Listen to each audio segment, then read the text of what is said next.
It's a fire in love.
The time of the Summer Queens is past.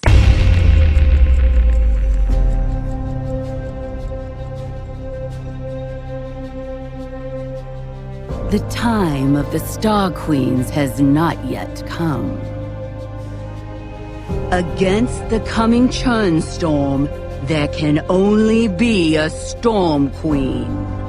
And yet, they come with technology and terror, with shields and armor, blades and bows, magic arcane and unholy, with the power of lightning and even of stars to take my dragon. When the churn swallows their homes,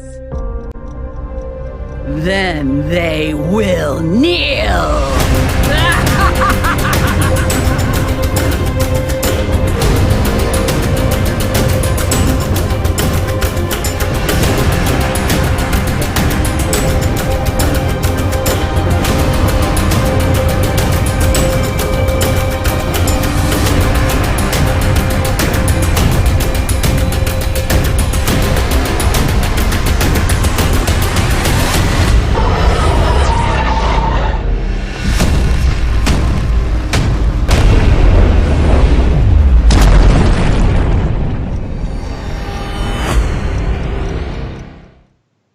Hello ladies and gents, boys and girls, welcome to the final day of the Vainglory show matches from Southeast Asia. My name is Minimata and alongside me I've got I Requested You. Yes, and we are finally here, final day as you said, and we have some amazing matches today. We definitely saved what I'm sure a lot could believe is the best for last. And with that, we'll get right into it with the roster of today. That will be Elite 8 versus Guardian Royales for the first match. Impunity going up against Renegades, and I can see an obvious crowd favorite there. And then match 3 to end it off, we're going to have Noobies going up against Bren Esports. And just like yesterday, we'll go over our predictions for this match. So, Minimita, how are you feeling about these? Well, Elite 8 are obviously played very well. They got through to Worlds, and Guardian Royales are a very new team. but I think this might be a 1-1 if I had to guess, because Guardian Royals have played previously and they played really well. They haven't won that many games, but they really have played very strong, and I expect them to put up a good fight against Elite 8 in the first game. Yep. And then looking at match 2, I would first of all, I'd totally agree with you with game 1. I think it will be close. Match 2, you know what? I'm gonna go ahead and say every match today, I'm expecting that at least each team is gonna take possibly 1 point off. If there's gonna be any 2-0 though, I might dare say that Renegades, with that performance yesterday and throughout the whole 5v5 show matches, might be the ones to take a 2-0 even against their rivals Impunity. Yeah, if we'd have looked at this a few weeks ago, we would have had no idea who was going to win. Renegades were dominating, Impunity were dominating, but yesterday, Renegades gave away a lot in both of their games. They lost, I think, 6 turrets in total, and Impunity almost lost their first game. So it's definitely going to be close, but it's nice to see the other teams are catching up to these two powerhouses. I think Renegades are going to take it 2-0, just because of the fact that Renegades have been so strong for a bit longer, and in that first game yesterday, Impunity was so close to losing that I think Renegades might just have the edge, but it's definitely going to be close. Yeah, it's just that 5v5 understanding, as we've seen it. This is a point. Show matches, I mean, at the end of for fun, but they're still playing against other professional teams and game of practice in there, and you can see that prior to it, Renegades really seem to have got their tactics down, their rotations, and really understand the 5v5 meta as such. But the final match of today will be that of Noobies going up against Bren Esports,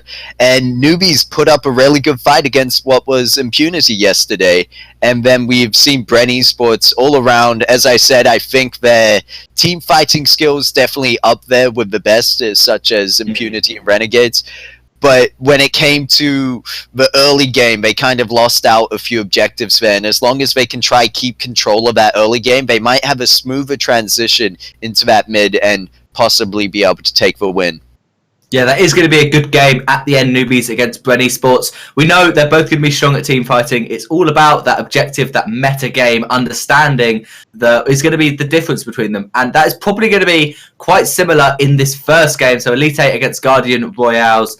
I think the Elite 8 are probably going to have the mechanical advantage just because they've been in the VG8 for a bit longer. Guardian Royals are a bit of a newer team, so they might not be playing as well together. But if Guardian Royals understand the 5v5 map, they understand which lanes need to be pushed and when, then they can definitely put up a great fight. And as we said, we think they're going to take a game off Elite 8.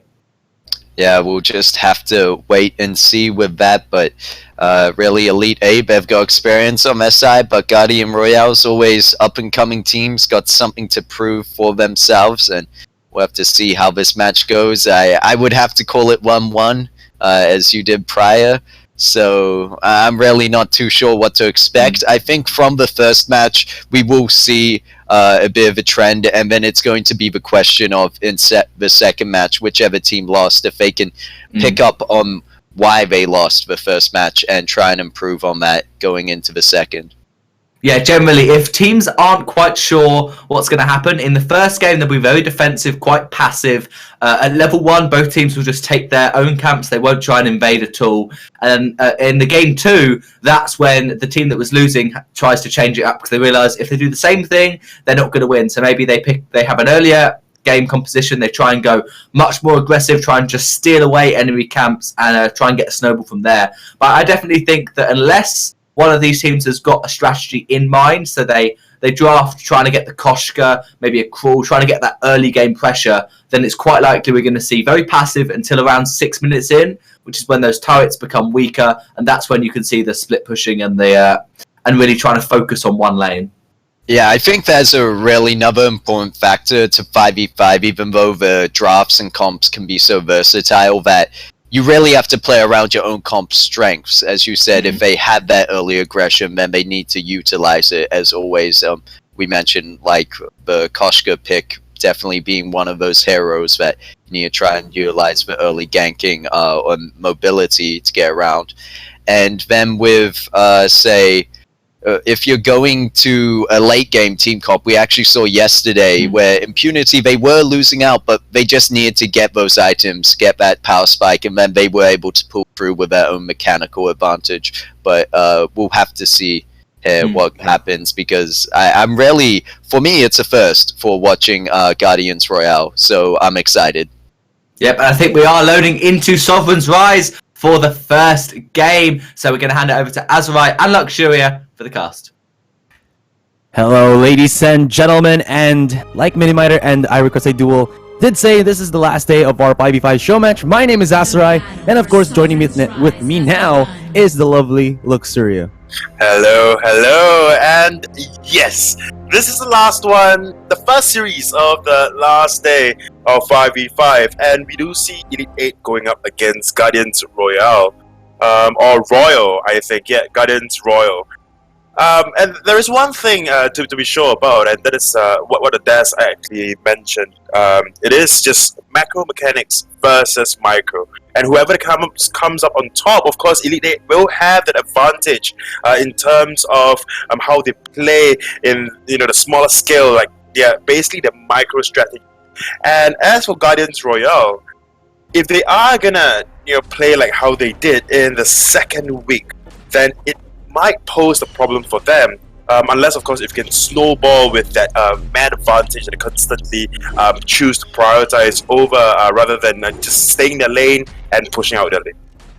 Yeah, it seems like as we go into our match, Crystal Treant here will be contested by Guardian Royale, and from the looks of it, it's still going to be Hun Jaegers to actually get that last hit, so well fought, well deserved coming in from them.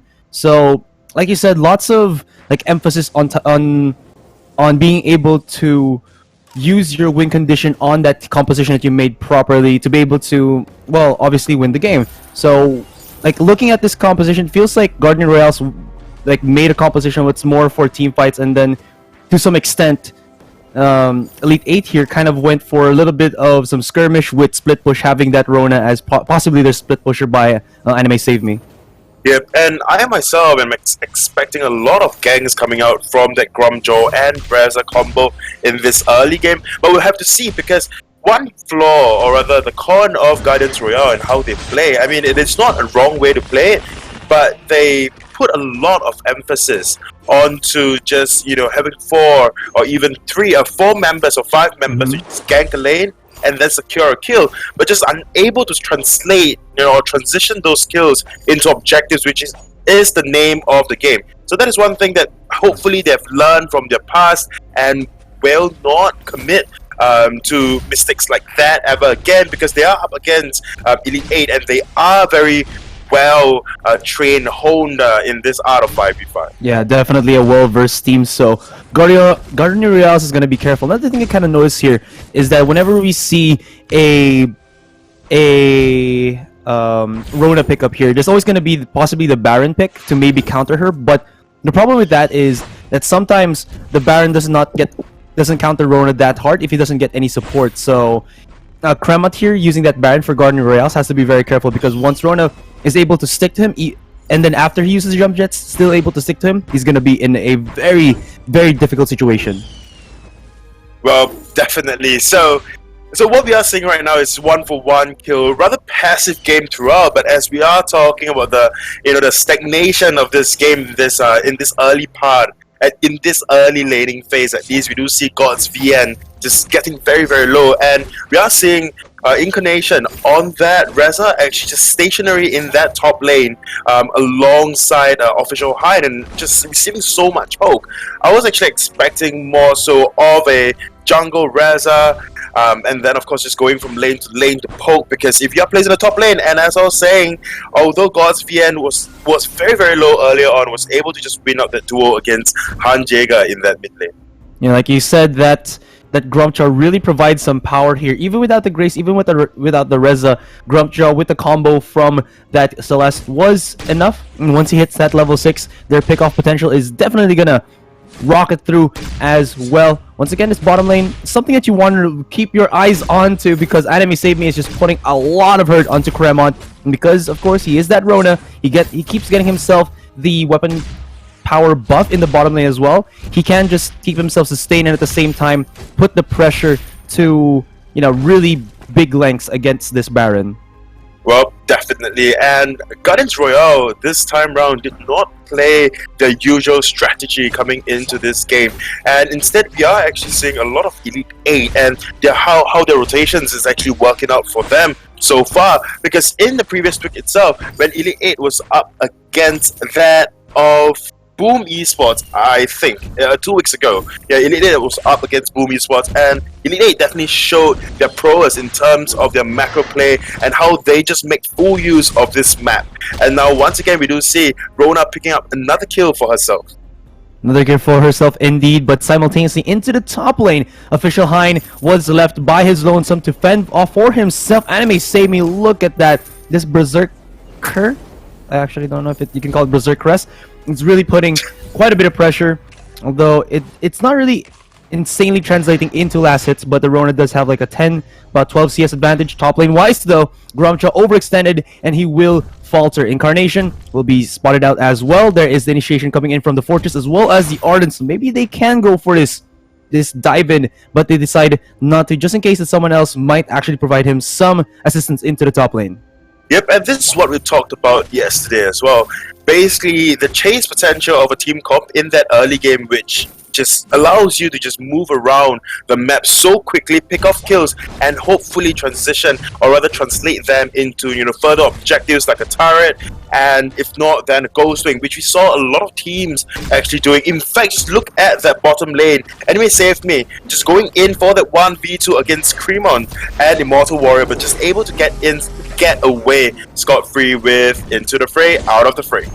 Oh, but mid lane is where the action is at. Junior able to actually get away from that one. A little bit too close for comfort there, but he did put quite a bit of damage onto VN Cupid as well as Ligu, and thought that they were going to go for the Ghost Wing, but never mind that.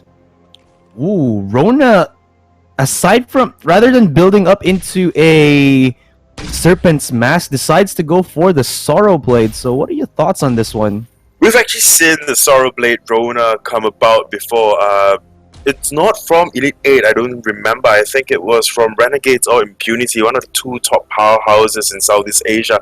And it worked pretty well for the early part, because if you are going for the push, Sorrow Blade obviously gives you more weapon power compared to that of Serpent's Mask. And on top of that as well, your early burst from Foe Splitter will be, you know, quite substantial as well. So I do understand the mentality going into or going for this Sorrow Blade rather than a Serpent's Mask for that extra sustain. But it's just down to the late game team fight and see how they actually just work around this particular Rona with close to 0 sustain. Yeah, although she did buy up into the Book of Eulogy, so she has a little bit of that. Like you said, close to little, but still there is that.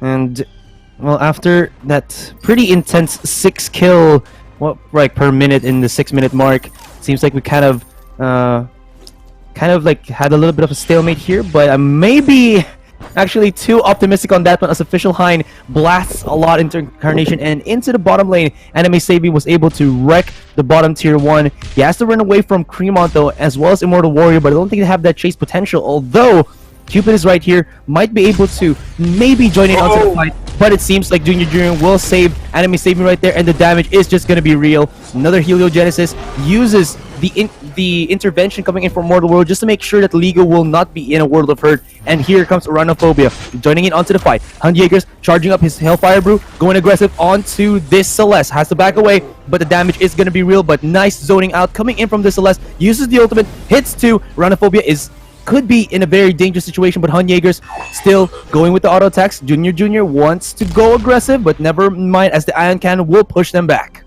Yep, and you saw in the particular team fight itself, it was just Anime Saved Me in a very tight spot, able to just have the entire Elite 8 to just move in really quickly. And that is why I say, I did mention earlier on, Elite 8 just very good with their rotations in that early game. And as with Anime Saved Me as well, I really like this build coming out, because in the early part, you know, for a Rona, we've mentioned this off stream before, she don't really have to come in for those team fights, right? Because once you get your items, you can basically just push turrets to win, which is what Anime Save Me is currently doing, right? With that Ghost Wing with 1 turret and also able to just burst down Cremont really quickly. I don't think for the first item, Serpent's Mask is of much use to Anime Save Me, at least. But now we do see, though, in that mid lane, just so much pressure. All three members of Elite 8 just in the mid lane, trying to put down something, trying to push this turret. And of course, we have that doggo as well going into very deep of the enemy's jungle. Yeah, wow, you saw that League wanted to maybe initiate onto Official Hind, but a little bit of the love taps just force him to back away. Even such a big bully as this Grumpjaw not really going to be able to make anything happen. Anime Save Me though was Devour using that stuff, but it still wasn't able to make anything happen at all as he was able to jump away. Cremont able to use the Ion Cannon, but not really to the fullest of extent. Official Hind though might be in a world of hurt, has to back away for the meantime. They're being chased down and bursted as well from the members here of Guardian Royales, and they're making it happen. There is the Hellfire Brew and no escape, no surrender for this Celeste. 3 versus 1 into the mid, and Hun Jaegers, full on HP, full on damage, will chase onto Incarnation. Doesn't have the chase potential though, but the damage is there. They might be able to push more into the tier 2, but they don't have a wave to work with, and maybe they should just back off. Fully taking advantage of the Ghostwing buff was what the Elite 8 just did earlier on. Junior in a very I don't know, in a suspicious position in that map, probably experiencing some internet connectivity issues, something along those lines. But in that particular team fight itself, we saw God's VN is just a key target focus for the side of Elite 8. However, he was just able to just get back behind Incarnation, and on top of that, Ligu as well. And Incarnation just came in at the right time, able to pick up, you know, a couple of kills for himself. But now we do see Incarnation actually going down, Ligu camping at the bottom side brush, looking for a kill. If he goes at this by just his lonesome, he should go down quite easily. Hun Jaegers, ooh, look at that. Able to make something happen. Immortal Warrior, he doesn't have the damage. He's not a weapon power Grace as of this moment, and he will just be a collateral once again as they take 2, followed up onto Grace, making that 3 quick mats. That's such an... Oh, you're so expired, Arthur, right? You're so expired. But of course, we do see now Elite 8 definitely have the upper hand. Oh, 11k gold lead as well as a kill. Yet again, onto Cremont on that Baron. So Elite 8 definitely showing that micros and macros do matter in this game of 5v5. But we have to give them credits for their very quick rotations and their prowess in that early game. Yeah, I mean, like I said, if you don't give any support to the Baron, this Rona is just gonna be able to steamroll over him. Like I said, he can deal with it properly, but you need that support. And without having it, basically what Guardian Royales is give 2, maybe even 3 turrets free for the Rona to take, and that's what she did.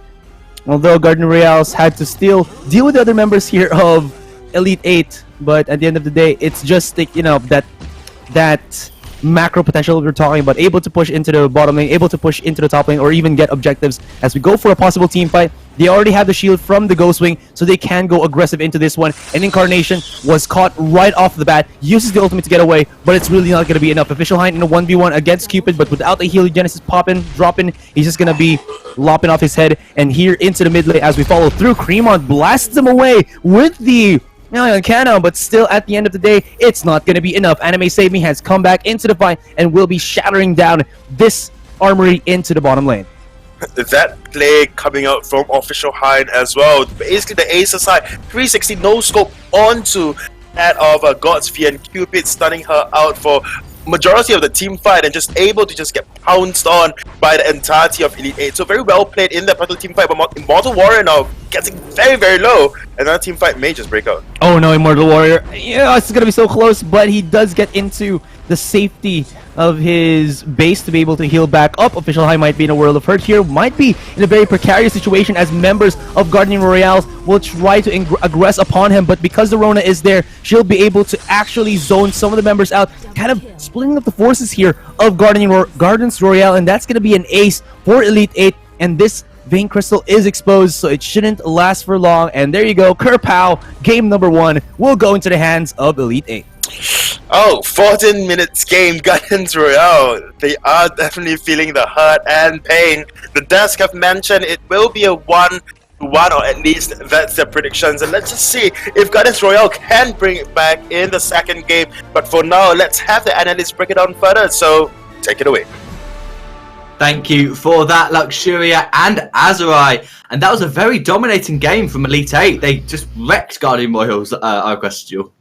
Yes, definitely. It's surprising how fast it was over. They got into the base, they won a team fight because Guardians Royale tried to aggress them, and they got the ace. They had no other reason to prolong the game, and they were able to just close it out there. But something I seem to notice, and I think you noticed as well throughout that, was the drafting, just how much burst this Gwen especially is putting through. And I think if you're not going to pick up the Gwen yourself, it's very important to ban her out, but seeing as Elite 8 were on the blue side, they probably had priority on that pick, because we didn't see a Koshka or Cruel in that match, which could suggest they were possible bans. But in terms of composition and overall draft, I really liked what was coming out from the side of Elite 8. They even had the Rona, which as Asrai mentioned earlier, and it's quite obvious to see, has quite a high success rate.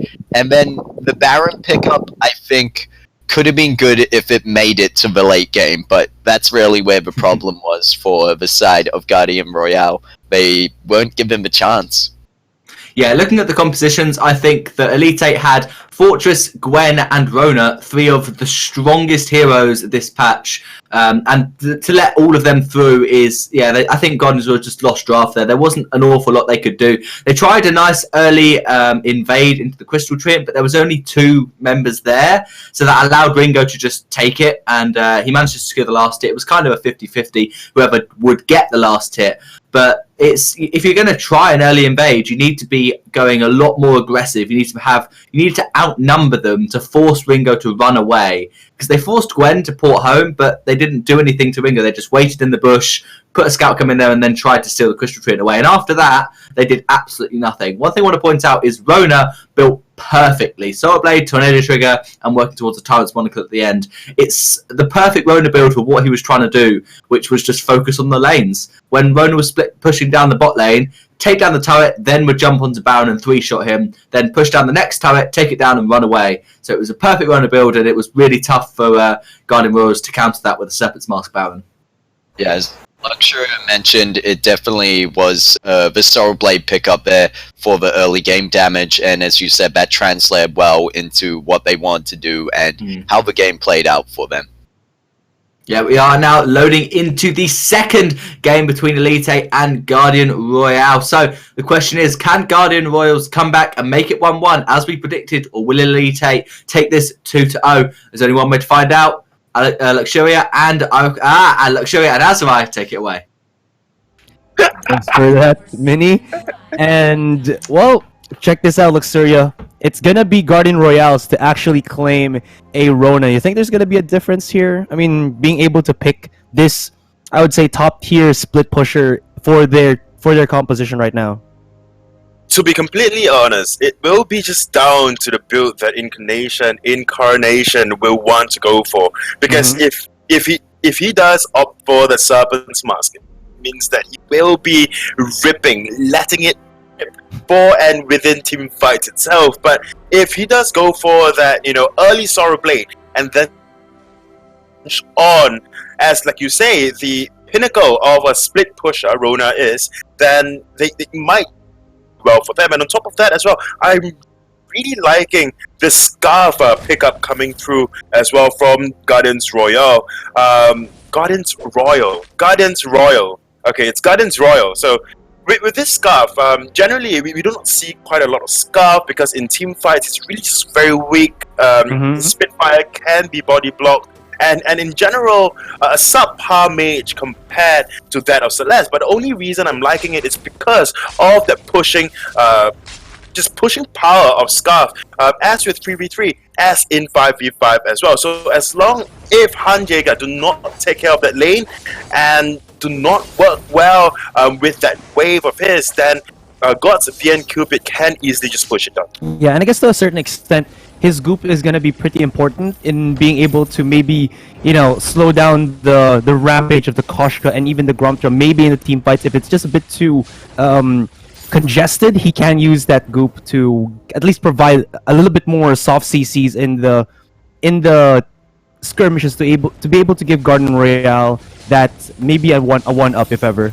Yeah, but the issue with Scarf, of course, in the laning phase is definitely that energy issue, and just moving over to that top lane. Oh, it is just a party right now happening. Official Hind on that Jewel, just landing those thunder strikes onto Incarnation. It's just so difficult for this Rona to just dodge out those, forcing him to just pop that flask.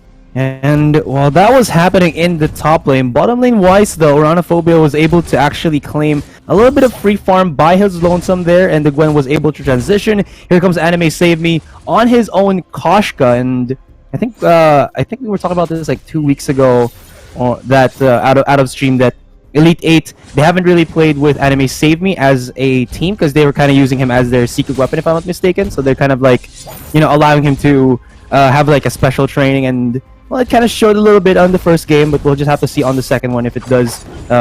On the second one, if it just like kind of transitions through. Oh, and we do see a first blood picked up by Junior on that Batiste. And it looks like Guardians Royale may just want to go in for that revenge kill, but it will not be possible. But it's just too quick on those Jolly feet. And of course, in the top lane as well, we are seeing a lot of pressure coming out, a lot of emphasis on that just to protect the Rona. Immortal Warrior is forced to go up to top lane to put down pressure against Official Hind. But now, wow! But it seems like Elite 8 has other plans in mind. If they have the Catherine to defend, why not just contest or put in more resources there? And that's what they did. Hanjagers was able to get the last hit, and does he even get the crystal powered tree? And that would be a huge, or rather a really nice cherry on top of that one. Seems to be a no, but that is 2 kills already here for the side of Elite 8, giving more opening for this Jewel to just keep on farming. And that's also another like a good split pusher that's kind of difficult to deal with once she starts getting the sustain that she needs to. Yep, and I'm actually quite surprised. And it may save me playing rather passively, I must say, or rather not coordinating very, very well with that team. But as I'm saying that, and may save me in that bot lane trying to put down some hurt, but we'll have to just back off to that jungle, to that healing tree, and that is about what is going to happen. Yeah, we didn't mention this. I think it was two weeks ago or 3 weeks ago that Anime Save Me has been like basically screaming outside, away from Elite 8, just to have something, and have something he will. Hanjager very, very low, Immortal kill, find that kill, we'll be able to pick him up. Yeah, Merciless Pursuit was just the cherry, or rather the movement speed that was needed here by Immortal Warrior to be able to get that final love tap, but he has to pay with his own life, gets caught by the Ordained, and he will get caught. Sadly enough, no reflux block from him. And while they see that little bit of rotation into the top lane, Orano kind of rotated into the jungle, maybe to look for camps to take by himself, or maybe to counter jungle a little bit. And while that was happening, Elite 8's gonna be rotating heavily into the top lane with Anime Save Me and Official Hind, and right behind them is gonna be Junior. So if Incarnation isn't good enough at defending this one, he's gonna get caught real quickly. That Ordain is nothing to laugh about. Oh, that proxy farming coming through from Official Hind on that Jewel, maybe in a little trouble against Ligu and Immortal Warrior. It could be, but the big red button, alright, is gonna be used. I don't know why sometimes I say that. Incarnation will join in onto the fray, but still, can they really do this? He's going a bit too aggro, goes under turret, tries to run away. Official Hind is battering onto this tier 1 turret just to make sure that it can be a 2v2 situation without the turret actually giving them quite a bit of help, a bit of sustain. And oh no, this Catherine is gonna go down, and even Incarnation gets smashed by the strike there, electric strike I believe, of lightning strike rather of Official Hind, and Enemy Save Me can just go in with the leap. One more, the spin to win, the let it rip will not be able to get that sustain that he needs to be able to survive in that top lane. I'm really liking how they actually place Jewel on top, up against Rona. You have your heavy plating heroic perk, and with that you can easily just out-sustain, quote-unquote, that of Rona. But Ligu now in a very dangerous position, and that Solar Storm coming up from Hanjager, a little overkill, but hey, who cares? You picked out the kill for yourself, and that is all that matters in that bottom lane as well. Uranophobia on that Grumjaw, putting up so much pressure onto Cremon on that Gwen.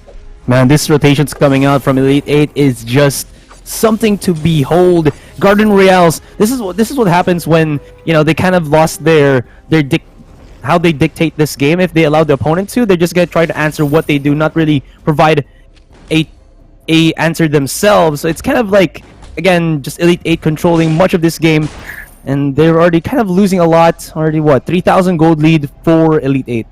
Yep, 3,000 gold lead isn't much at this point. I mean, all the turrets are still pretty much standing, although the side of Guardians Royal actually losing one, and another kill going over to Official Hein on that jewel, definitely showing, he is a threat to this Rona. Although, like we mentioned earlier on, that Sorrow Blade Rona build, it's very good for split pushing, but at this point Incarnation will be going for that Serpent's Mask instead. So basically that late game, or pretty much late game, bruiser, just stay in the thick of fights and just put out as much damage as possible. And now Official Hein is just putting so much pressure that Rona can't even move at all, and just look at those Thunder Strikes and just the amount of damage that it's putting out onto Incarnation on that Rona. Yeah, just lots of respect there. He can't really deal too much with this weapon power buff, plus the Sorrow Blade already on the jewel is really difficult. Plus, if you're not in behind this jewel, she just takes reduced damage. She leaps in, gets a stun connection onto Cupid, but Official Hein might be a little bit too overextended. It's not really gonna matter. Uses the big red button, smashes into Cupid there, and follows it up. Grumcha did go down, but that was a 1-for-2 exchange, with maybe leaving this mid-tier 1 open for the taking. Although Ligu has to say something otherwise from that one as he tries to defend it. But as you can see, with that in mind, Ghosting will be the next objective here for Elite 8. Cremont does spot this out, but he might have to be very careful, because if Anime Sabi decides to go for the Frenzy, he could be in a world of hurt. Aces High was actually activated here, and Anime Sabi might be in a bad position. Activates the shield, activates the heals, and he will be able to win that duel without losing his life.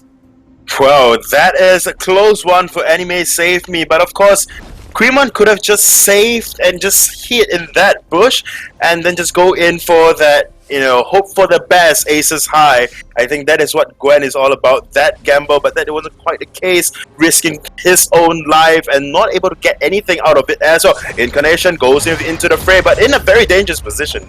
In a very dangerous position indeed. Yummy Catnip Friendly was activated by Enemy Save Me just to allow him not to use that red mist. Gotta be very careful about that one. And he used it perfectly, giving Oranophobia enough time to just keep munching on the Rona. And into the mid, might have a little bit of a tussle 2v2 situation. Nice poke coming out from Jaegers, already level 8, so already overdrive on that Heliogenesis, and his poke will be as good as this Scarf's range. Gotta be careful though, because members of Guardian Royales can still rotate, although there is a scout cam that will be spotting out Ligu. And as you can see, Elite 8 in the mid position themselves accordingly. Well, not the best matchup for Gods V and Cupid right now, going up against Celeste, but now both level 8. You can match the range at this point for Han Jaeger at least, but we are just seeing that, the amount of body blocks coming out from Junior on that Batish, just not allowing Gods V and Cupid to put down any form of damage with those Spitfire, and that is what I'm talking about. But, yeah, like, you see, just look at Official Hein in that top lane. He does not care about the existence of Incarnation on that Rona whatsoever. He's just going in for the push, and there is no response at all. And as I'm talking about that, the mid lane, he got caught, but he caught two people with his core collapse, and he followed up with an ultimate. That was great coming in from Han Jaegers. He nets himself a double, looking for that triple. Actually, no, quadra for Han Jaegers here. And like you said, Official Hein by his lonesome, not gonna care anything about happening in the mid. Okay. So he's gonna be pushing onto the top lane, taking that armory once again. Whoa! Oh my gosh, just get on out of there. Lego away from Official Hein, because he is just a behemoth right now. I would call it a Jaeger, from Pacific Rim, just smashing into opponents' monsters. Sorry about Why would anyone allow Official Hein to actually just get so far ahead of everyone? In terms of items, that's one thing. I mean, just look at the amount of damage that Official Hein actually put out onto Ligu on that, but not Batiste, but Reza. I mean, granted, Reza do not have any defense whatsoever, but even then, just allowing Official Hein to push through into one of the armories, that is not quite how you should actually respond, or even yet. Man, definitely one of the thorns into the side. Actually, not even the side, the face right now of Guardian Royale's official Hein. If they prolong this team fight too much into this bottom lane, it's just going to be too easy for official Hein to go 1v1 against the Rona. They were able to catch Ligu. He did use his ultimate there to be able to dash away, but the chase potential of Elite 8 is just going to be too damn strong. And while that was happening, they will be able to rotate into the top lane. Official Hein obliterates the Rona once again. Cremon will be going for the auto attacks, but that is a Captain Batista can at least take a little bit of a beating here, and this Gwen is not in a good state to be able to deal her damage without putting herself in a precarious situation. And as that top is taken, this mid will be as well. Ghostwing was captured as well by the side of Elite 8, and what can Guardians Royal do at this point, as all the tires are just dropping like flies 13 minutes in. Elite 8, they are definitely trying to set a record here that they are back and they are a team to watch out for. Gods Bien, I was expecting a little more from this Scarf, but I think it was just down to that early game rotation and another overkill for that Solar Storm. Man, how are you going to be able to deal with that, as the Solar Storm will just be able to basically overwhelm you, flood you in with the damage, with the range, with the wideness of that skill, and seems like Guardian Royale... Oh my goodness, he wasn't able to escape that, and Hun Jaegers will still be alive! And let me just say this one time, Lord is singing, you're never gonna be Royal. Oh my goodness. They are never gonna be Royal in the state that they are in. The second armory will be going down really quickly, and as with the third, you know, in our terms, in Singapore at least, there's a term called botak. It basically means there's nothing left, bold. And that is the case for Guardians Royal as Elite 8 picks up the second game with relatively ease. Am I correct to say that this is another 14-minute game for It is. Oh my It is. goodness. Yet again, another 14-minute game. Alright, so that ends our first best of 2 series here, guys. And to break it down even further, let's give it to our very sexy analyst desk, Minimiter, and I request a duel. Thank you for that, Azurai and Luxuria. Elite 8 with a very dominating performance to take that 2-0. Yes, indeed. They didn't change the plan from the first match. They went in same play style and just dominated. I would say almost even more this match, perhaps. It was just, I looked at the drafts and I thought, okay, this time it looks like Guardian Royals they picked up the Gwen for themselves. They've got the Rona. But something that Luxuria mentioned early on was that the Rona was losing out to Jewel. And I know we talked about this kind of matchup earlier, and in your you were saying that Rona would generally win out, but I think they need to get to that point where they have the sustain to win first. They really just didn't have that early game, and going up against the Jewel, they obviously got that perk for heavy plating that's going to help them out in those 1v1 situations.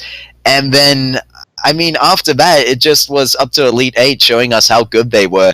It was a point at like 11 minutes in. Oh my. Celeste, the quadra kill in mid lane, meanwhile, while Grumpjaw pushed the top and got all the way to the armory, is just crazy gameplay by Elite 8. They broke the base early on, just like before, and as Luxuria once said, again, 13 minutes in, we're already just putting so much pressure down, split pushing objectives as well. So it really shows that the experience there that Elite 8 have, and perhaps the practice they've been putting into 5v5 paying off. Yeah, I definitely think what Guardian Royal should have done in that game is put their Gwen in the top lane and their Rona in the bot lane, because Rona can easily beat Jewel in a 1v1 if they've got even items late game, but early game, Jewel has the Thunder Strike, which means she can outpoke Rona. And the reason why Rona wins late on is because that Thunder Strike poke is useless. Rona just jumps on top of you. You force Jewel to Rocket Leap away. If you force that, you've won the fight already, because she's away, she's running away, her back's turned, and you basically won the fight, won the 1v1 at that point. But early game, Jewel's always going to win because she can poke you at range and make it impossible for you to farm. And so that's exactly what they did. They made Rona unable to farm. She got 1.5 items when Jewel was on 2.5 items, and so Jewel's always going to win that because you just haven't got any gold. But if they put Gwen in the top lane, Gwen can safely farm on the turret, she can be behind the turret and getting the last hits, whereas Rona has to be in front of the turret. Rona has to be on top of the minions to farm. Yep, and another just big turning point once Grumpjaw was actually let into the base and pushed that armory. Meanwhile, havoc was being caused in the mid lane, and I believe they took it. It was only the first tier 1 turret, but mid is always a key point to break down. But it shows just as much that split pushing can be a viable objective if no one's going to respond to that and just let them roam free. At that point, they had a 10k gold lead. And I really think that's so hard to come back from. You mentioned how having one armory down, it's possible to come back from. But at that point, there's also the gold lead you had to counter into that. And I think that Elite 8, overall, they showed a very dominating performance. And it's going to be up to Guardian Royales next time we might see them.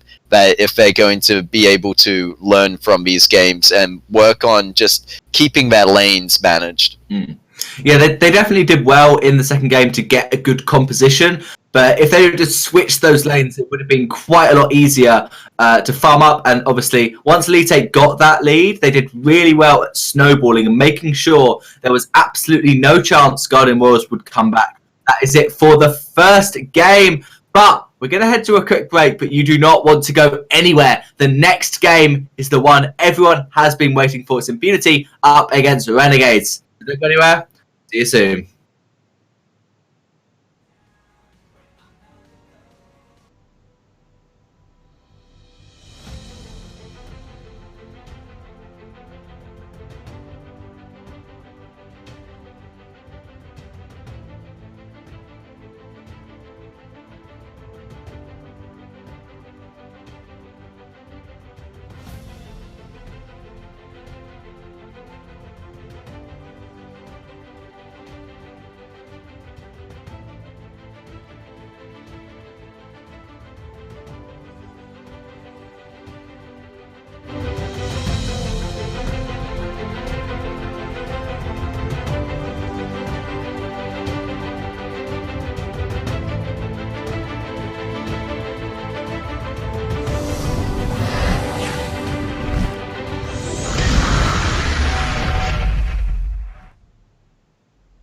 The jungle in Sovereign's Rise is home to a whole new set of terrifying monsters with powerful game-changing effects. The Gold Treant is a big jungle monster that grants a large amount of gold when killed. It is best to tackle it with an ally since both heroes will be given a substantial amount of gold. The Weapon Treant is a special jungle monster that grants a temporary buff to the hero who lands the killing blow. This buff increases all weapon damage that the hero deals and adds a slow to their basic attacks. If the buffed hero is killed, a red orb drops onto the battlefield, granting the buff to the next hero who walks across it. The Crystal Treant is a special jungle monster that grants a temporary buff to the hero who lands the killing blow. This buff increases all crystal damage that the hero deals and also heals the hero for a portion of that damage. If the buffed hero is killed, a blue orb drops onto the battlefield, granting the buff to the next hero who walks across it. Understanding the jungle's inhabitants and what they have to offer can give you the edge you need to achieve victory. See you on the Rise. Sovereign's Rise is home to two terrifying dragons, Blackclaw and Ghostwing. Ghostwing arrives early in the match. When she's about to land, a circle fills on the minimap, indicating that she will arrive soon on Sovereign's Rise. If she is defeated in battle, the team will earn her favor and be granted a powerful buff that provides a regenerating barrier, health, and energy when out of combat. This gives the team a huge advantage in fights, so make sure to group up and engage the enemy to make the best use of the buff that Ghostwing grants. Blackclaw arrives later in the game. When he is about to land, a circle fills on the minimap, indicating that his descent is imminent. Blackclaw's swipes slice through nearby heroes, and his fire breath roasts anyone who comes too close. The team that manages to defeat Blackclaw in battle gains his loyalty, causing him to rampage down the middle lane, attacking structures and enemies standing in his way. You can either escort Blackclaw down the lane to help pave a way to the enemy base, or use him as a distraction and focus on the two side lanes. Making use of the two dragons is absolutely crucial in Sovereign's Rise. You should understand what they do and how to best utilize their gifts if you want to achieve victory. Good luck and see you on the Rise! On Sovereign's Rise, the Vein Crystal is equipped with its own defenses and fights back against enemies who approach it. Its first attack launches a salvo of missiles that locks onto heroes, damaging and slowing them, while its second attack fires a line of explosions that damages and stuns heroes standing in its way. The crystal is also surrounded by shields. As long as all three shields remain, the crystal is impervious to damage. However, destroying the armories that surround the Vein Crystal removes the shields, making the crystal susceptible to attack. Armories are new structures surrounding the Vein Crystals in Sovereign's Rise. They are responsible for powering the Vein Crystal's defenses. When an enemy armory is destroyed, it grants your allied minions in its respective lane a boost, giving them more damage against enemy minions and structures, and reducing the damage they take from heroes. Additionally, every armory that is destroyed strips its Vein Crystal of some of its shielding, making it vulnerable to attack. Targeting the armories makes it easier to push into the enemy base and claim a victory. You can change a hero's appearance and experience their alternate fates with skins. Skins can be purchased with ice in the market, won from chests, or you can craft them. To craft a skin, you must discover that skin's blueprint and collect enough essence to unlock it. Crafting costs vary based on the skin's rarity. Blueprints will be rewarded for completing quests. If you find a blueprint that you don't need, you can destroy it to collect a bunch of essence. Duplicate blueprints are automatically destroyed. Duplicate skins received from chests will transform into opals, which can be used to buy special edition skins in the market. That's it! You're well on your way to Skintimidation.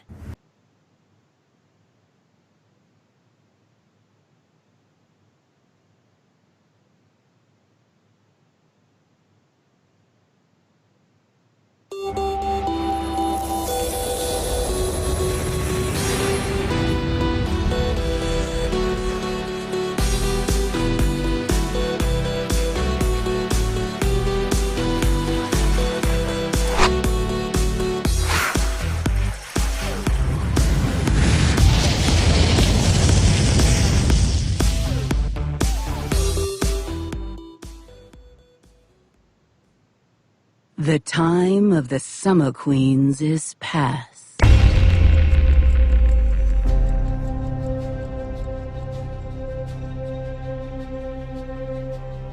The time of the Star Queens has not yet come. Against the coming churn storm, there can only be a Storm Queen. And yet, they come with technology and terror, with shields and armor, blades and bows, magic arcane and unholy, with the power of lightning and even of stars to take my dragon. When the churn swallows their homes, then they will kneel!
powered by the highest performance game engine on mobile, leveraging years of experience building the largest international competitive mobile esport, harnessing extraordinary community anticipation.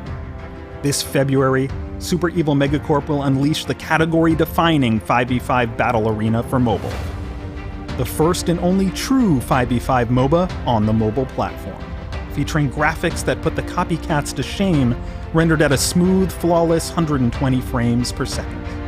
A simple-to-start, highly accessible experience that matches or outperforms PC and console counterparts in every way, with ultra-precise, intuitive touch controls that make a MOBA feel like magic. Nothing diluted, nothing dumbed down, delivering through original and creative hero design, level design, item design, and objective design, the immense depth, skill, and complexity that a legitimate 5v5 MOBA should offer. Outplay and outthink your opponent like no other game. Superior gameplay and graphics, the most accurate and responsive controls, deep, original fantasy storytelling, and unparalleled technical excellence with the platform-leading proprietary game engine and the highest frame rates. Super Evil Megacorp's Vainglory 5v5 sets the new bar for mobile gaming. Never settle for the lesser evil.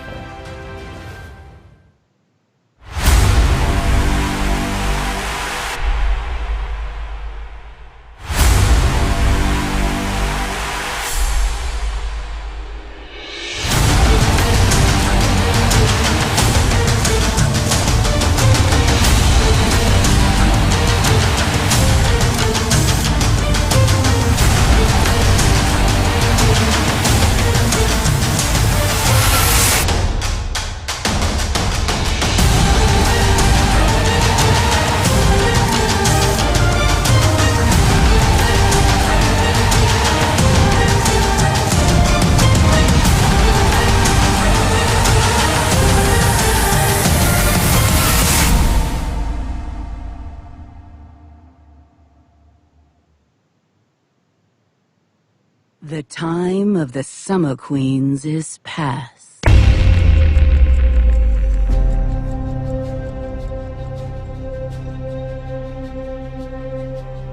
The time of the Star Queens has not yet come. Against the coming churn storm, there can only be a Storm Queen.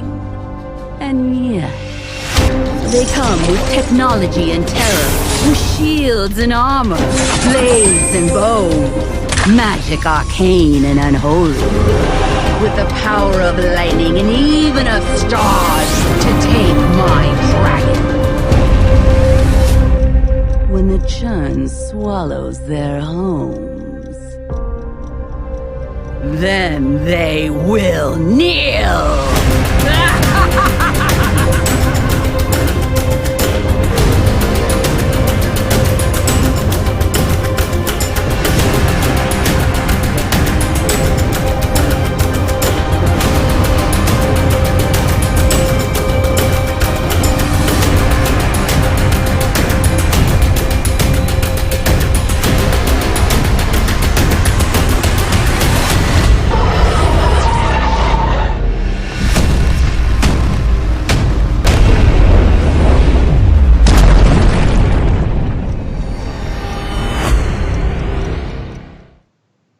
Hello ladies and gents, boys and girls, welcome back to the show matches from Southeast Asia. My name is Minimata, and joining me to talk about this most anticipated game, once again, it's our Quest Duel.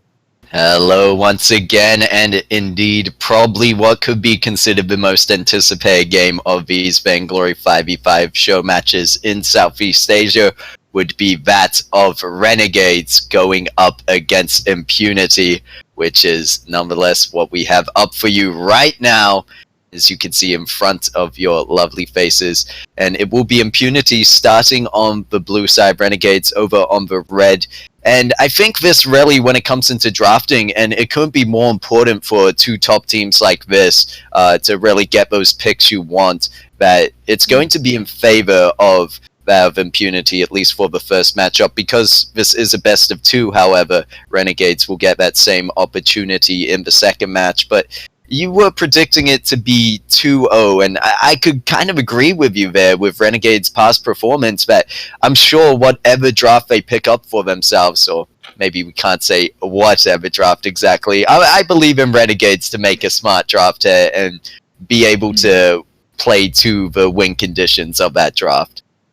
Yeah, I definitely think that Renegades will know what they're doing, and Impunity will also have their own strategy. They'll have their own plan as to what they want to try and prioritize. I doubt we're going to see Gwen and Rona let through onto the same team, because if they're put in the right lanes, if they've got the right matchup where they're both allowed to get to their mid-game, late-game power spikes, it's going to be pretty much impossible for the other team to come back from that, because a split push Rona or a full crit Rona is too hard to play against. On top of that, you've got Gwen from range. I don't think they're going to be both let through onto the same team. As interesting enough, we saw in both games between Elite 8 and Guardian Royals, Gwen and Rona were on the same team.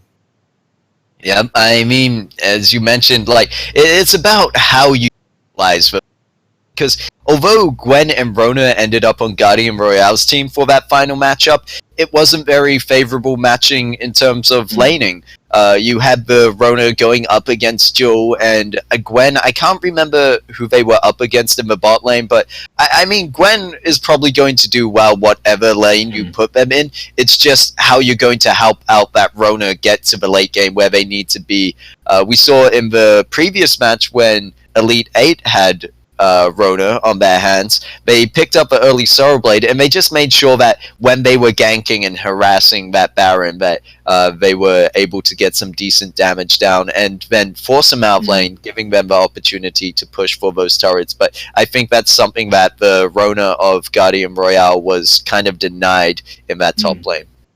Yeah, generally the top laner is the one that gets in trouble for both teams, really. So Rona was in the top lane, and that was what was being ganked. She was losing her turret early on, taking lots of damage, not being able to farm. And Gwen in the bot lane was fine. There wasn't a lot of pressure. She was actually able to 1v1 Grumpjaw a couple of times, which was very, very helpful to let her farm safely, port home, get some items, and come back to lane nice and fresh. So I think that you have to really think, who do you want to put in the top lane? It has to either be someone who has a strong early game so they can counteract the gank, or somebody who can try and farm under turret. Because Rona is really tough at farming under turret. She has to be next to the minions, which basically allows Jewel to poke from outside of turret range. So Jewel can stand outside the turret and just poke Rona with her Thunderstrike. So I think you need to be teams need to be thinking, who do I want to put in the top lane? Someone with range or someone early game who will not be pressured, because if that turret goes down first, it gives the enemy a 1.5k gold lead by just taking the turret down. Yeah, well, that's the thing. In Elite 8's game with Rona, they actually put Rona in that bottom lane. So perhaps that's better suited for them. As you said, there's more trouble up in the top, to say the least. But we'll have to see how it goes, what compositions that they pick up for themselves. And that really, I think, as I said before, drafting is going to be pre-meta in terms of what we're going to see picked up, I would believe. I mean, right now we know that Koshka, Rona, Crow, Gwen, even Celeste, I think we see in a lot of mid-lane games, putting that Celeste in the mid-lane, just great pressure. She translates really well when you get that level 8 power spike, just the range you can get and the poke you can get to push down some turrets and even just like harass the enemy. I think that's really great, because at that stage of the game is when you have the damage needed to really take those turrets down in one push. I think I heard on one of your streams before, Minima, you were saying that people shouldn't really or can't take turrets before 6 minutes, at least not on their own. You just don't have the damage to do it within the time span that a wave gives you. Yeah, I think the only heroes that can take turrets pre 6 minutes is if you get a Kestrel and someone like a Krul together and they have more than one wave. That's the kind of competition that can push turrets down. But with just one minion wave, no one's going to get a turret down before 6 minutes unless you've had an awfully weak early game where you just haven't put someone in that lane. So I think generally your teams are going to be okay at As long as you don't die and you can farm, you don't have to worry about the turret damage. But once 6 minutes hits, that's when you need to be strong enough, which is why CP Idris is quite a strong hero as well this patch, because he'll struggle early on, but then once 6 minutes hits, Idris has got his diversion paths unlocked as Crystal. So that means he can farm from range, he can clear the wave very quickly, and we haven't seen much CP Idris in these show matches, but he's got good theory behind him as to why it can work. As long as you can just survive until you get diversion paths, you'll be absolutely fine from then on.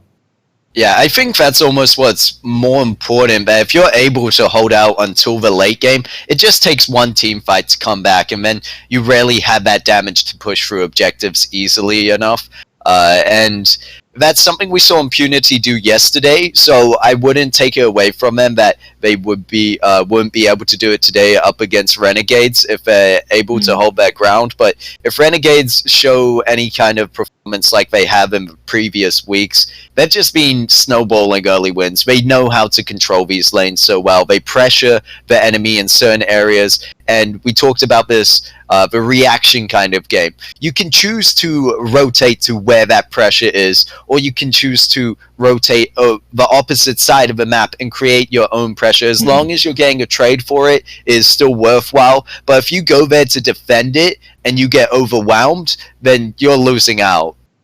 Yeah, it's similar to the idea of in 3v3, if someone gets caught out, you run to try and defend them. Try and help them out, try and get them out of that poor situation, and then regroup for another team fight. But in 5v5, if someone's been caught out, maybe they're 1 versus 3 in the jungle, it's never a good idea for a captain to go by himself to try and make the plays and save him. Because all that's going to happen is you're going to die as well. And then someone else might go in to try and save him, and then in the end, you had a 3 versus 3, and all of your teammates died because they went in one at a time. If someone's caught out and they're basically dead, maybe in a lane or in trying to invade in the jungle, you're normally best off, instead of rotating to help, rotate to kill one of the other team's players. Because if you kill them, then that means that the 3 that were there have to try and defend what you're pressuring on now. But we are loading into Sovereign's Rise for the first game, Impunity against Renegades. Let's get some hype in the chat. And so, casters for this game, take it away. So you'll put some hype in the chat, and we'll put hype in our cast. What is up, guys? My name is Asarai, and of course, here with me now is... Riku. I can totally feel the hype from you, Asarai, but I understand it's Impunity versus Renegades. Renegades has been dominating every match they've encountered, and Impunity as well. So this is the test. It is our last day for today. It's not our last match, but I'm really excited what kind of adjustments they're going to do, especially Impunity showing a very good performance, especially on Court of War as, you know, the MVP player on the sky. So I'm really excited. But this time around, he's on the Reza in this game at this point. I've also seen from the side here of Renegades that SNK really likes to go for the Adagio, just because I feel like he's such a good overall kind of like offensive support, wherein if there's a sticky situation, you can basically use that Verse of Judgment as an easy out for your carries to, you know, be able to reposition themselves, because people won't really like to swim in the most case inside the Verse of Judgment. So it kind of gives them that free space, and it kind of fits the style of SNK that he just wants to be in the middle of the fight. Yeah, and as you can see at the top side of the map, we see that the Black Feather is already being overwhelmed by 2 members from the side of Renegades here. So that's at least Def Q heading over to the top side of the map. Crofil is super low, and he will be First Blood. First Blood indeed, but Defq finds the one. He actually was able to sneak in a crawl here. SNK will pop his mobility. Quarterbaum might be in a very precarious situation. Gotta be careful as Chingy joins in onto the fight. Connects onto the Ordain, is trying to go left and right, but Spaghetti is just too good with his Malice and Verdict, and Defq being on just the crawl can't really escape from all of that poke potential coming in from Renegades. So it's a quick 3 kills before we even get to that 3-minute mark. Double crystal buff. That's SNK and Spaghetti. So that's a very early spike for them. 2 minutes in the game. No wonder they're very aggressive in making the picks, especially that they've already pretty much covered top side, no threat. We already killed that one. So let's rotate to the mid side of the map. And you saw how Court of War was quite sandwiched and already damaged from clearing the jungle from earlier. So again, Renegades have been doing these types of rotations against the teams where they try to overwhelm you with a lot of threats during the early phases of the game towards the mid phases, which is one of the things that Renegades try to capitalize on, especially with their current composition. You can see there's a lot of CC going around, especially when they reach level 6. So that's something that Impunity has to play around on. Aeon 222 gonna be caught with his team going aggressive onto this Arden, and Spaghetti really quick to actually join in with his brothers to be able to make something happen here. Maybe set up that 6-minute ghost swing like we've seen from these teams quite often, although not really sure if they can. They do have Aeon on this grump shot, so maybe let's just watch it out in a minute or so. Although Chingy's not gonna stop his aggression. Gonna be forcing out the Ordain here, but doesn't see that Cordova was actually near the vicinity, although Spaghetti as well as SNK will be joining onto the fight, and Aeon once again will be holding their hands as well. 4-man rotation here coming in from Renegades, and it seems like they don't really care about the lanes, more of like you just want to keep this jungler, or rather roamer, from, well, roaming.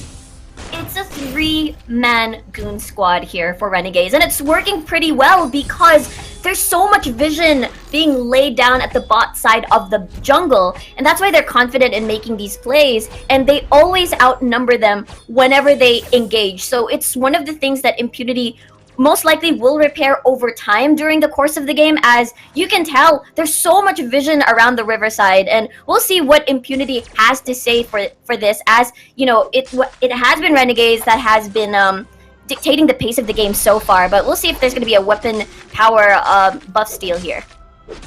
Could be. It's really high contested, and who gets the last hit? It's gonna be Chingy, and he might have actually gave himself to the wolves. Defq is in a very bad spot, and he even gets that last hit onto Spaghetti, who's already 3-0-1.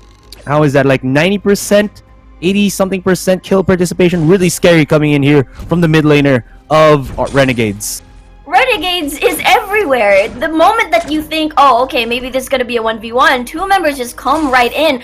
The amount of response that Renegades, and the speed of response as well, is just, again, overwhelming for Impunity. The moment that they want to try to make a play on their own, Renegades is just 2 steps ahead of you, and they just counter-react as well. So at this point, we see Adagio with the Gwen, as she has been being bullied at the top side of the map earlier. So that is a very good response as well. But let's see what Defq has to say for this, as he's going to be charging in a while. He's not level 6 yet, so his ganking potential isn't really going to be as deadly as, you know, because there is that gift of fire that comes out from the Adagio. The heal's going to be enough, I think, for Tezaboy on this Gwen to be able to survive. And when he actually groups up with Aeon, he actually gives that the Agent of Wrath buff to Aeon here, maximizing the damage output even in the earlier stages for this Grumpjaw. And I really feel like if ever we come to a second game, Renegades, or rather Impunity, or anybody who goes up against Renegades might think twice about giving this Adagio to SNK, because I feel like this is one of the really good picks for them. But aside from that, opposite side of the spectrum, Spaghetti and Chingy will be spotting out the Reza. I am so impressed, but hold that thought. Topside Tezaboy might be in a little bit of trouble here, as Truffles is just landing the hurt here on towards the Gwen, which I understand since Adagio has been trying to give the sustain every once in a while. But while that's all happening, look at that. Oblivion lands onto Defq plus Fearsome Shade. What a combo just to secure the kill. And there we go, mid lane gone. Mid lane player gone, but Cordovas right here, hopefully to defend.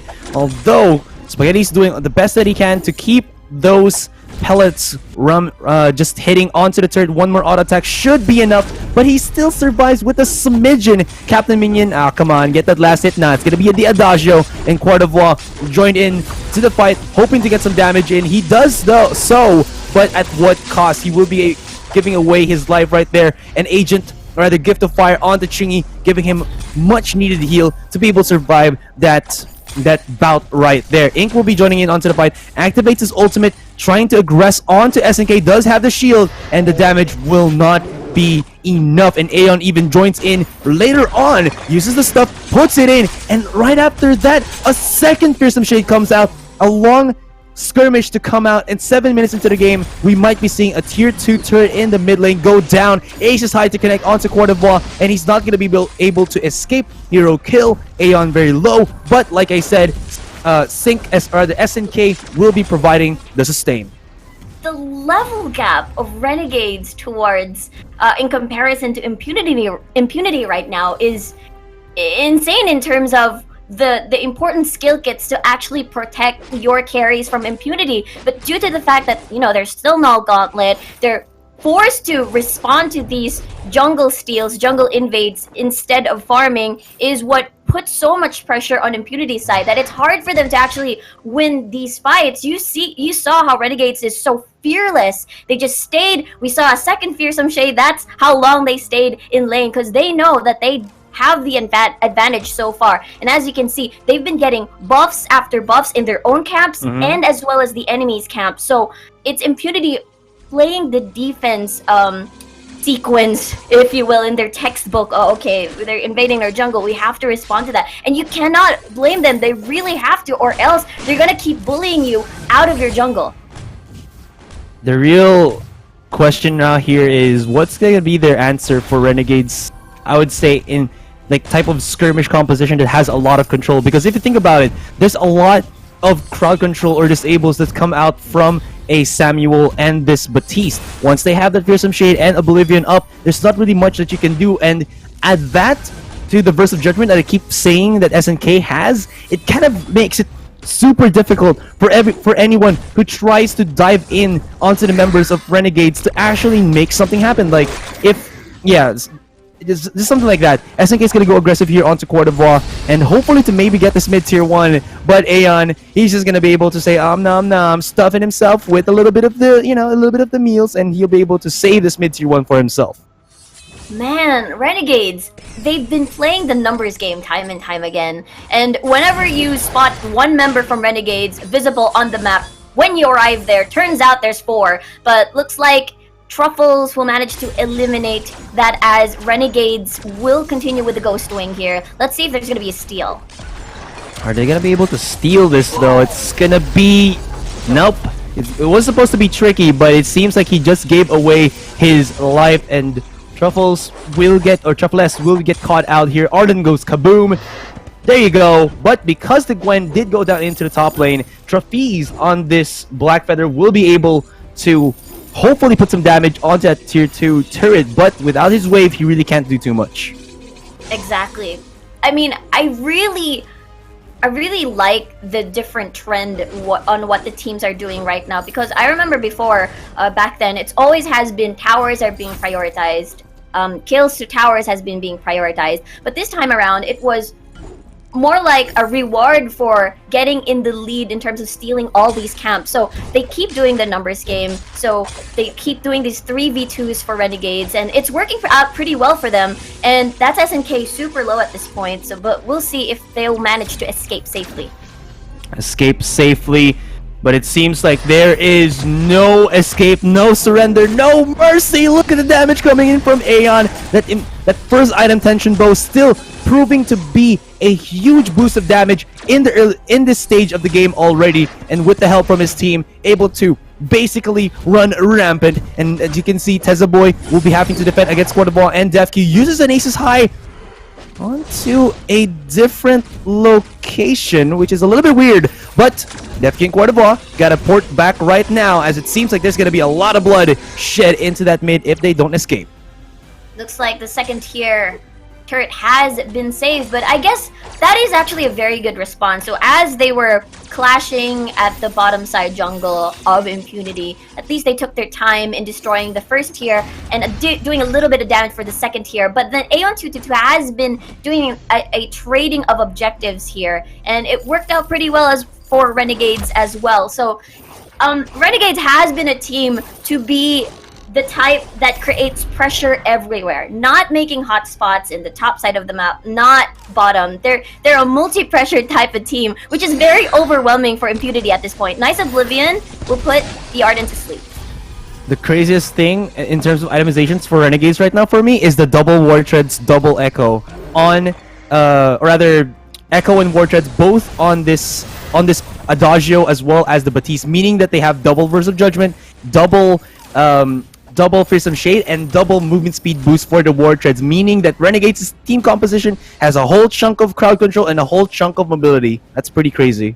Exactly. It's the Renegades patrol. They've been doing it from 2 minutes and until now, and it's more about Impunity establishing vision and anticipating where they're gonna be so that when they come, they're gonna outnumber them. Or what they did is they try to counter it with their own kind of pressure. But Renegades, because they're already ahead in terms of gold and in terms of items, they're in a comfy spot to, okay, you can create pressure there, we're just going to continue what we're doing because we know you're going to be forced back to respond to us because we're going to keep pushing. And because they're already in the lead of in terms of structure takes, and as you can see, Ghostwing is just going to put more power for their fighting team fight power rather. Yeah, and sadly enough, like I guess from the perspective of Renegade, sadly enough that this game is a little bit more few minutes into the future because they can actually go for the Black Claw, but at the same time, I still think that there is a possibility that that Black Claw could be the comeback for Impunity here, but it's gonna be into this Arden played by Truffles to actually make something happen. Grumpjaw went in a little bit too over aggressive, and that's gonna be an opening here for Impunity as the Gwen gets caught out, and it seems like Renegades kind of split pushing by themselves is getting punished here by Impunity, and Chingy will get caught out, and that is an almost issue as SNK is being chased by Truffles, the carry for Impunity, trying to run away, but this Black Feather is not gonna be dissuaded at all to get that last hit, to get that ace, and maybe, just maybe, we are looking for some comebacks, but SNK is surviving! How is he doing this? SNK, left and right! Truffy's going in with the Halcyon missiles. There goes Aeon, and can he go for a charge in, looking for another one? But it seems like that's not gonna be the case. Here is gonna Tezza Boy smashing in onto Death Q, blasting that blunderbuss, whatever you want to call his weapon, and he's going aggro to the max. And here comes Aeon once again cleaning up house, and that's gonna be the defense for Renegades. Awesome split push from Impunity right there from Death Q. So they managed to create, a hot spot at the top side of the map while that was happening. They managed to cut out a lot of members from Renegades, and because of that, it's just at this point, anytime anyone could still win this game, despite Renegades has a huge amount of lead. But then we already brought this up. When the Black Claw actually spawns, it just forces a lot of the opposing team to actually respond to that and respect that when it just traverses towards the mid lane. But Truffles might get caught out here. Wait, what? Triple Dragon Heart for SNK. Hey, I mean, if you want to stack the Dragon Hearts, man, you got Black Claw already, but it's still fine. Okay, I'm just curious about his itemizations, but either way, there might have been some bloodshed happening in the top lane, but it seems like that's not going to be happening at all. Ooh, nice connection on the From Hell's Heart through, or rather before that Crucible was activated, but the Black Claw is already working on that crystal, that Bane Crystal, and it seems like Renegades might be in a world of hurt. Nice burst damage coming in here from Impunity, but like I said, Renegades has all the crowd control that they need to be able to allow Tezza Boy and maybe even other damage dealers of Renegades to make the magic happen. Truffles on this captain gotta run away, but look at the damage blast from the past, and it seems like Tezza Boy was stopped by that gauntlet and was spotted out by Court of Vaughn, so maybe they still have a chance, but Chingy is here with this Batiste just blasting them through with the bad mojos. Gotta be careful with the micromanagement, but it's still not gonna be enough. And one more shot and Court of Vaughn should go down. That's gonna be an ace, and this Black Claw is still high on HP. Deafyu has to work time, or rather overtime, to be able to win this, but maybe just because Inked is here, it's gonna be very, very, very close. A lot of members are already back online in time just to destroy the Black Claw from destroying their Bane Crystal. And one of the things that there are scout camps there, and people could just literally go teleboots, but those scout camps are actually spotted except for one. So all they could do is try to bait out a team fight and then and then teleport boots. But I feel like that might be a little bit risky, as There's still 2 armories up, and it still could be a little bit tanky for the Vein Crystal. So I assume that Renegades might play this a little bit safer. I mean, they're already in the lead in terms of structured damage, but Impunity has already ramped up. So I feel like Renegades will be more careful when they approach these fights. Oh, do I see this? Teleboots! Oh no, they're running towards the Vein Crystal Azurai! I thought it was just gonna be the one to go for the teleport boots, but it's actually 3 and no, denied. Activating that fearsome shade and kissy face emote. What do you know? What do you know? I actually thought that they might actually go ballsy for it because Impunity was still there, but they did, and that's gonna be a win for Renegades. Well, yeah, I mean, it's kind of like, yeah. Yeah, they could. I mean, I feel like Impunity thought they already caught out all the scout camps surrounding the area, but they forgot that one scout camp outside the base. So it was GW. That meme win. So to break it down even further, let us give it to our analyst desk. I request a duel. Meter, you guys take it away. Thank you, Azurai and Riku. And the first game between Impunity and Renegades was decided by a scout cam backdoor. It was so close. They thought they had all the vision, but the 3 main carries bought teleport boots, and there's not a lot you can do against that. Yeah, and it's, as we predicted, Renegades playing like Renegades have. It doesn't matter who they're going up against, they're still going to do the same. You did see, however, a bit more resistance there coming through Impunity. If perhaps they had cleared out all the scout camps and were able to stop a backdoor, I think they could have easily turned it around. You saw they had that pressure up in the top lane. But Impunity isn't a team that is new to this or anything. They know what they're doing. It's just Renegades do it better. Impunity did take their advantage. They had a small advantage around 14 minutes in where they took a team fight. They also put some people chasing down SNK in the mid lane. Not sure about that idea, but meanwhile, at least they got pressure on the top. But there's a lot to talk about here with Renegades, their team comp. I mean, the double tension bow early on the Gwen and Grumpjaw really paid off. Just so much early pressure, and it helped them snowball from there. They broke the base, or they actually got up to the base real early on and then broke it around only 12 minutes in. And then it was that 15-minute mark where we were almost seeing the end of the game with Blacklaw pushing it. But you can just see how much tankier the Vein Crystal is if you don't take down all of the armories. They only had the mid armory down at that point. But with Blacklaw on its own, and I believe there's the Batiste alive, it's not really enough damage there. You could see when they triple rushed it, though, they really took it down quite quickly. The fearsome shade to make sure no one was able to stop them. Really good play there as well. But overall, Renegades just doing a fantastic performance as always.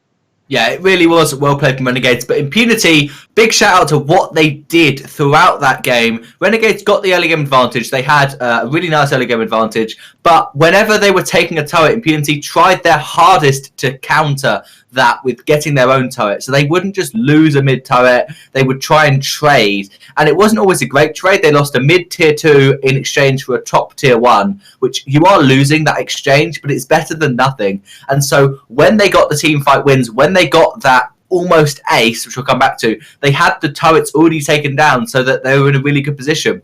But the reason why Impunity didn't get right back into this game was SNK's Adagio build. He's built it an awful lot, but it's never really been as important as it was in this game. He goes Echo on Adagio, and he gets as much health as possible. 4 treads and 3 dragon hearts, as Azoi pointed out. It's a great Adagio, but I think he had a Crucible as well. So he had about as much health as you can expect on a captain, and an Echo on his A, so that he just heals himself again. It prevented the ace, and it possibly stopped Impunity from getting an awful lot of turrets because Blackfeather then dived a bit too deep. But it was such a close game that I'm really looking forward to this next one. Yeah, already at that moment when Renegades had broken the base of Impunity. They had taken down the armory. They backed off, but at that stage, they were already 10k plus gold over, and we usually mention the 10k gold mark. I mean, I think it's kind of different going into 5v5, considering there's more objectives on the map. So also I mentioned how if you get into late game, a turnaround is still possible because you have the damage to burst through these objectives, but it's still such a substantial gold lead that Impunity was so far behind, they didn't have a chance to contest for that Black Claw, and that really put their base under pressure. Yeah, it definitely was tough for them to come back. They made a great attempt, but we're going to have to see if Impunity can make this 1-1, or if Renegades are going to continue their unbeaten run throughout the entirety of the show matches. It's going to be a tight game, we know it is, but Impunity are going to put up a good fight, and we are loading into Sovereign's Rise for the second game. So once again, Azrai and Riku, take it away. So let's see what's going to happen in game number 2. If it's going to be the comeback of Impunity, or will Renegades, well, just, mow on through. My name is Astrid. Of course, here with me now is... Yes, sirree. It's Rico in the house, yo. But anyway, I'm so happy about game number 1. It was Renegades so confident with their rotations and how aggressive they were during the early phases of the game. And I kind of wonder what style they're going to be doing for game number 2 and what adjustments Impunity is going to do coming from game number 1, as it was just overwhelming for the first 5 minutes. And by the time that there was a chance for them to actually get back into the game, a lot of damage has already been done throughout the course of the game, and it was practically kind of difficult to get back to it.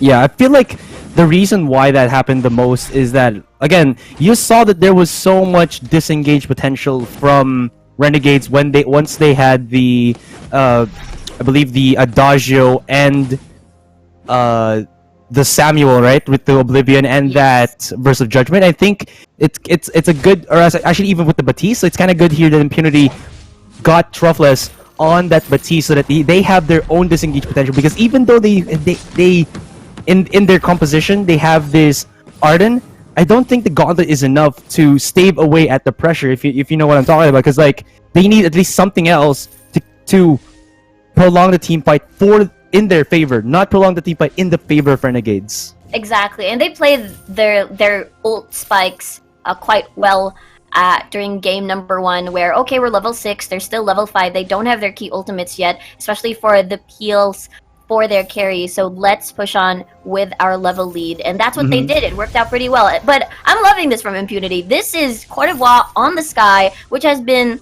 I believe, MVP. I think he had a clip on Twitter, but hold that thought. I think at the bottom side of the map we see some action here.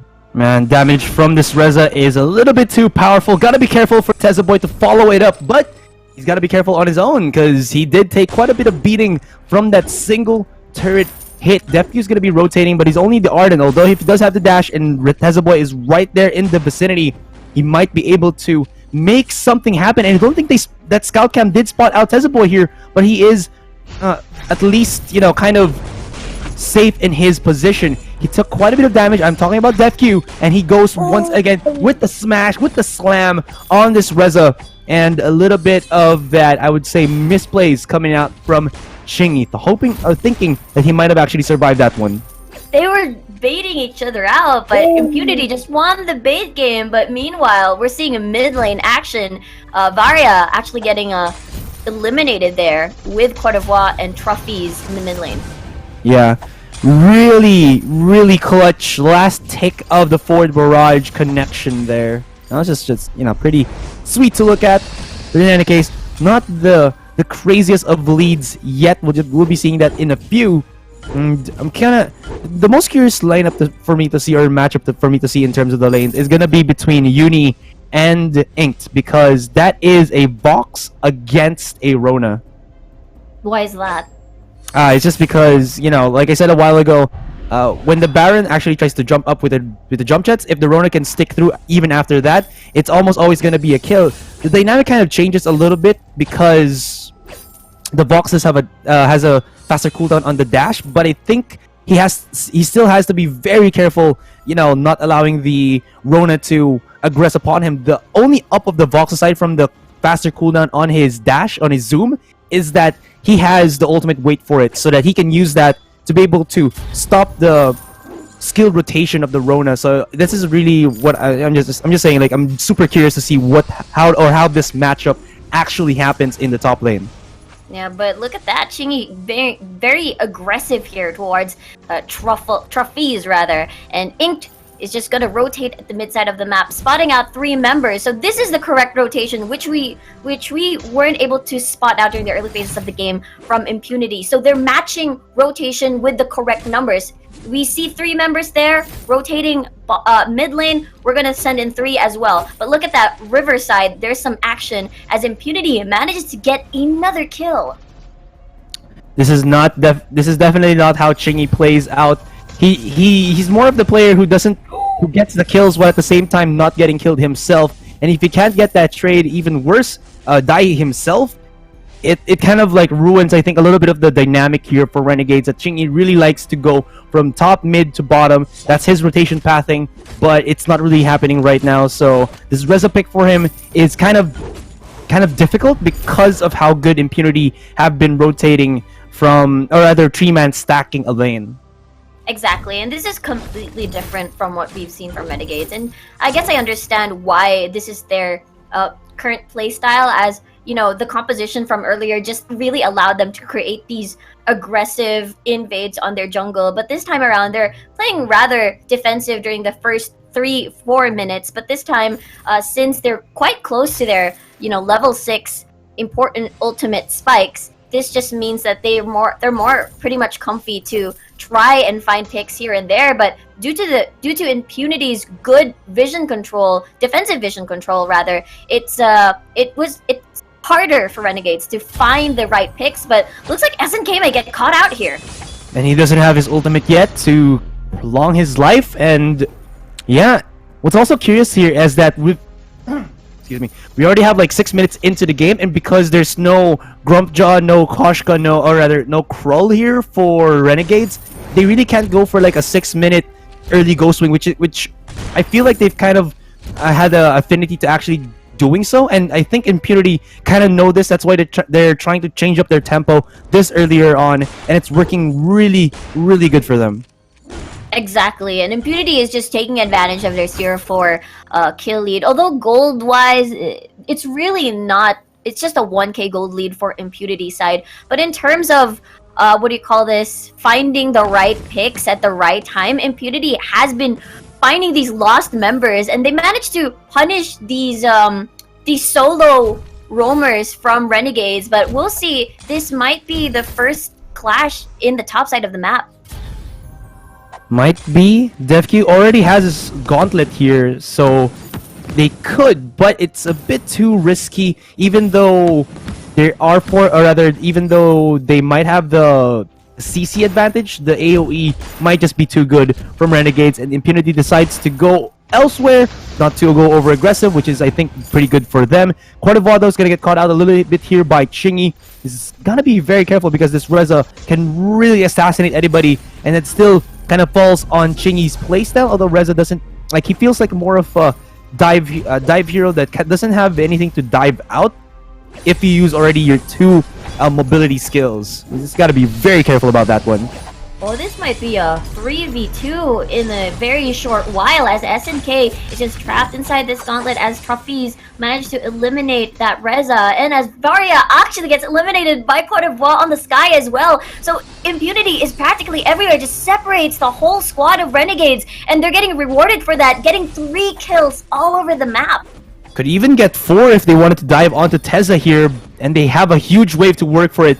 Tezza, they've already seen that he uses Ace's High, so he could be in a world of pain, in a world of hurt. Anvil activated here by Spaghetti just to make sure that he can give a little bit of support here. Gets the 1, could get the 2nd, and he does. Spaghetti actually gets the last hit on the Arden there. So Renegades get a little bit back against Impunity, but they lost their... Oh no, never mind. I thought they lost their mid-tier 1, but it's still up and standing. This is the reason why I love Varia's kit, because due to the fact that Ultimate just gives so much global presence. Even though, okay, you just respawn, I can still help, but Trophies is getting a lot of hurt from Tezzaboy, as Cote d'Ivoire will respond to this 2v2. Death from above blocks, but reflex block, good job. Tezzaboy very low. Cote d'Ivoire with the flash clutch shield. Tezza Boy still alive, lands an auto attack with SNK landing the last hit, but look at that shield. It doesn't matter, but that's another kill for Renegades. Man, you gotta remember that the shield has been changed in this patch. That, I mean, it works so well for tanks before because it's like 30% of your HP is back, but now it's like a base plus some stats every level. So it kind of doesn't really help you in the long run just at that instance, and SNK was able to bypass the instance, and that gave a little bit of the comeback potential here for Renegades. Actually not little, it's actually around a 2,000 gold lead already with the possibility of the Ghost Wing. So much bait. So at this point, you're not gonna be able to make it in time to rotate to Ghost Wing, and there's no vision there whatsoever. So that's gonna be a trade for top for the Ghost Wing. But you know, Renegades has already been ramping up in terms of damage, so I do expect them to utilize this buff for themselves and most likely enter fights that, you know, Impunity isn't prepared for. But we've noticed Impunity is always prepared for them, and I kind of wonder, you know, it's a totally different Renegades from game number 1. 07 during the first 9 minutes of the game. With Renegades doing the work right now in terms of ramping up damage, we'll see if they're going to press on with their lead, as they do have the Ghost Wing. They do have the Ghost Wing, and they're looking for a little of the engagement. Blackfeather should have been the one, but he immediately backs away. Tezza Boys, Polk is really showing right here. Court of Voss, well as Truffles, not really in a position to make anything happen, not able to answer back against Renegades siege here. Bleh. And well, Spaghetti even snipes the weapon power Treant. What a swag steal from Spaghetti. And with that said, that's Def Q getting a huge chunk of damage from the Reza here as he dives onto 3 people. He still does have SNK with him. Fearsome Shade already being used, but look at the damage from Renegades. It's just too immense, Aserai.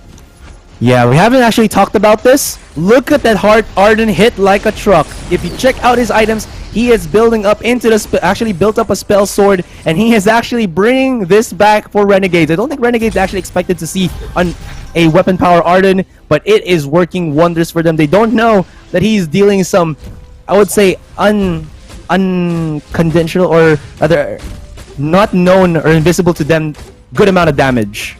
Yes, sir. Oh, top lane though.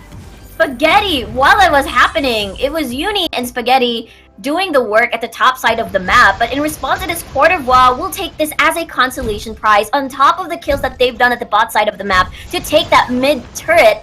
And there's the Series Strike. We'll see if she'll be able to escape. The first slot A skill not gonna work out, but I think they can catch up to Court of Voix at this point. But again, good job as well of using the Anvil's Hammer just to try and stop the ports by some time. They at least managed to eliminate that 3rd tier turret near the armory at the top lane. So a lot of damage has been done once again for Renegades. A lot of damage indeed. I'm kind of liking this for Impunity. Like I said, that there was this weapon power Arden. It kind of just like the likely potential that all of them have right now. Like basically the Arden can just put you in the gauntlet, and he basically forces you to fight him in an arena where he might be the one to actually win it out, because he got a lot of power coming out from his B skill, the blood for blood. Gotta be very careful about that one. And yeah. Wow, interesting approach here from Impunity. But again, though, there's pressure already building at the top side of the map. So we'll see how they're going to invest their resources here. As a lot of the Aegis High doesn't matter if it misses. The damage is too much. Renegades is just storming the mid lane at this point. And Def Q is forced to back away and respect 4 members here at their mid lane. That was kind of weird for Court of Voix. He wanted to go for some harass on the forward barrage, but he should know that there is that shield that comes out once you go for the charge or the dash on Spaghetti, and at the same time, he can counter dash against you, making your Series Strike not really good in terms of like going for the space out, and with that, he gets punished, transitions into the mid tier 3, top tier 3 has already been taken down, and this could be another cherry on top with that Ghost Wing going into the HP department here for Renegades. Tezza Boy is going to be joining in, and he will get obliterated, but Chingy's right here, SNK as well, providing him support. Doesn't have his ultimate at all, but from downtown. Uni is trying his hardest to actually join in onto the fight. And here we go. Let us rip it. Oh, wait. Never mind. Just zip it. Trying to run away. And because that is a 3v1 situation here for Uni. Is he really going to go for it, though? That's the question. Well, it's actually Ghostwing already spawned at that side, but we'll see if Impunity will try to just maybe secure the vision, protect that, because Renegades has been, you know, favoring this Ghostwing take every single time because they just want to keep fighting, as they do have a lot of damage, especially with Spaghetti and Tezaboy already ramping up in terms of damage. But we'll see. Uni, super low, actually dies from that. And Death Q is as well wanting to finish Tezaboy, but the damage is not enough. Wow. Wow, indeed. I mean, 1 for 1, yeah. actually 2 for 1. 2 for 1. Yeah, because like Uni was trapped inside of the Ordained, but they had to get close enough to him to be able to, you know, get the elimination. But because of that, Spaghetti, the power of the Varia, the AoE damage, the lightning striking in onto every single member who's near him, and he was able to chip them down quite that easy. Inked and Trophies will be trying to go for the steal, but it's really not gonna happen. They have to go right in the face of that Black Claw and hope for the best, and it wasn't. So they might just have a little bit of a mess here as the Black Claw is pushing into that mid lane. Man, and they timed the flare so well as well. But anyway, Black Claw putting the hotspot at the mid lane for the side of what do you call this, Renegades. But they're using it as a distraction this time around, and they're taking the Ghostwing because they know that they can take on fights, while Rona is just split pushing at the top lane with Reza at the side lanes as well. So a lot of good wave management from Renegades. They're in the lead in terms of pressure, but damage-wise, you cannot take Impunity out just yet, because if everybody gets dove upon, especially if your carries die right away, Tezaboy and Spaghetti, your key members, it's just going to be Impunity just doing the cleanup work for themselves, as they can afford to do so. But let's see if they're going to pursue a dive here. Well, SNK is going to be initiated upon, but that's not really the target that they wanted to use, so to speak.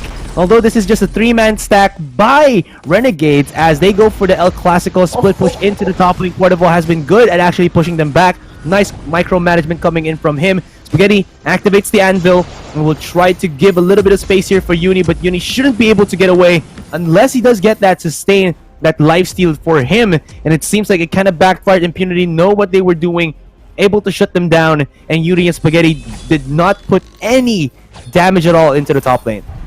Man, that armory is so close to dying. Just a couple of more autos, and that's just gonna make the Crystal Vein more squishier. But look at that, Spaghetti is gonna prance away here, but might get cornered by 2 members, Trophies and Truffles.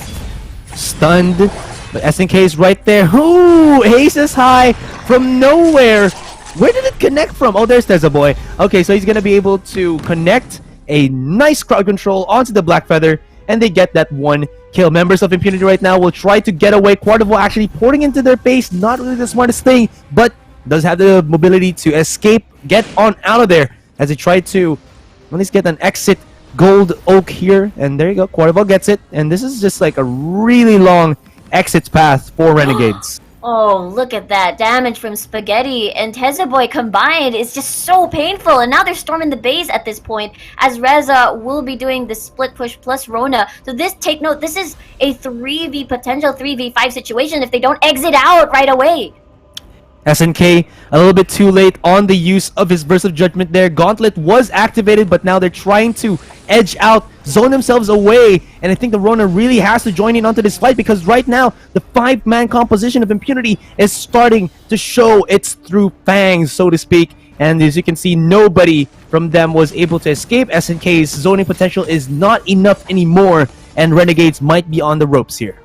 There's so much dive potential for Impunity, and the damage, the correct amount of damage to back it up against Renegades. And the timing, oh wait, hold on. Rona is on top already, eliminating the armory. They're actually forced to go back. Some of them forced, Quarterval will respond to the Rona instead, because they're still the Black Feather anyways. Uni is gonna go back and respect everybody else there. He's gonna die. So what I wanted to point out is that normally when you do want to make a 4-1 or 1-3-1, you want to make sure that all of you're already near the base of your enemy, all lanes. But the problem was Rona was at the river part of the area. So if ever a fight breaks out, it's really hard to make it a 5v5. So what happened there, it was a 3v5 initially, and then suddenly became a very messy one, and that's why they managed to get caught out. So I guess Renegades really being a little bit impatient in terms of pushing with their with storming the base.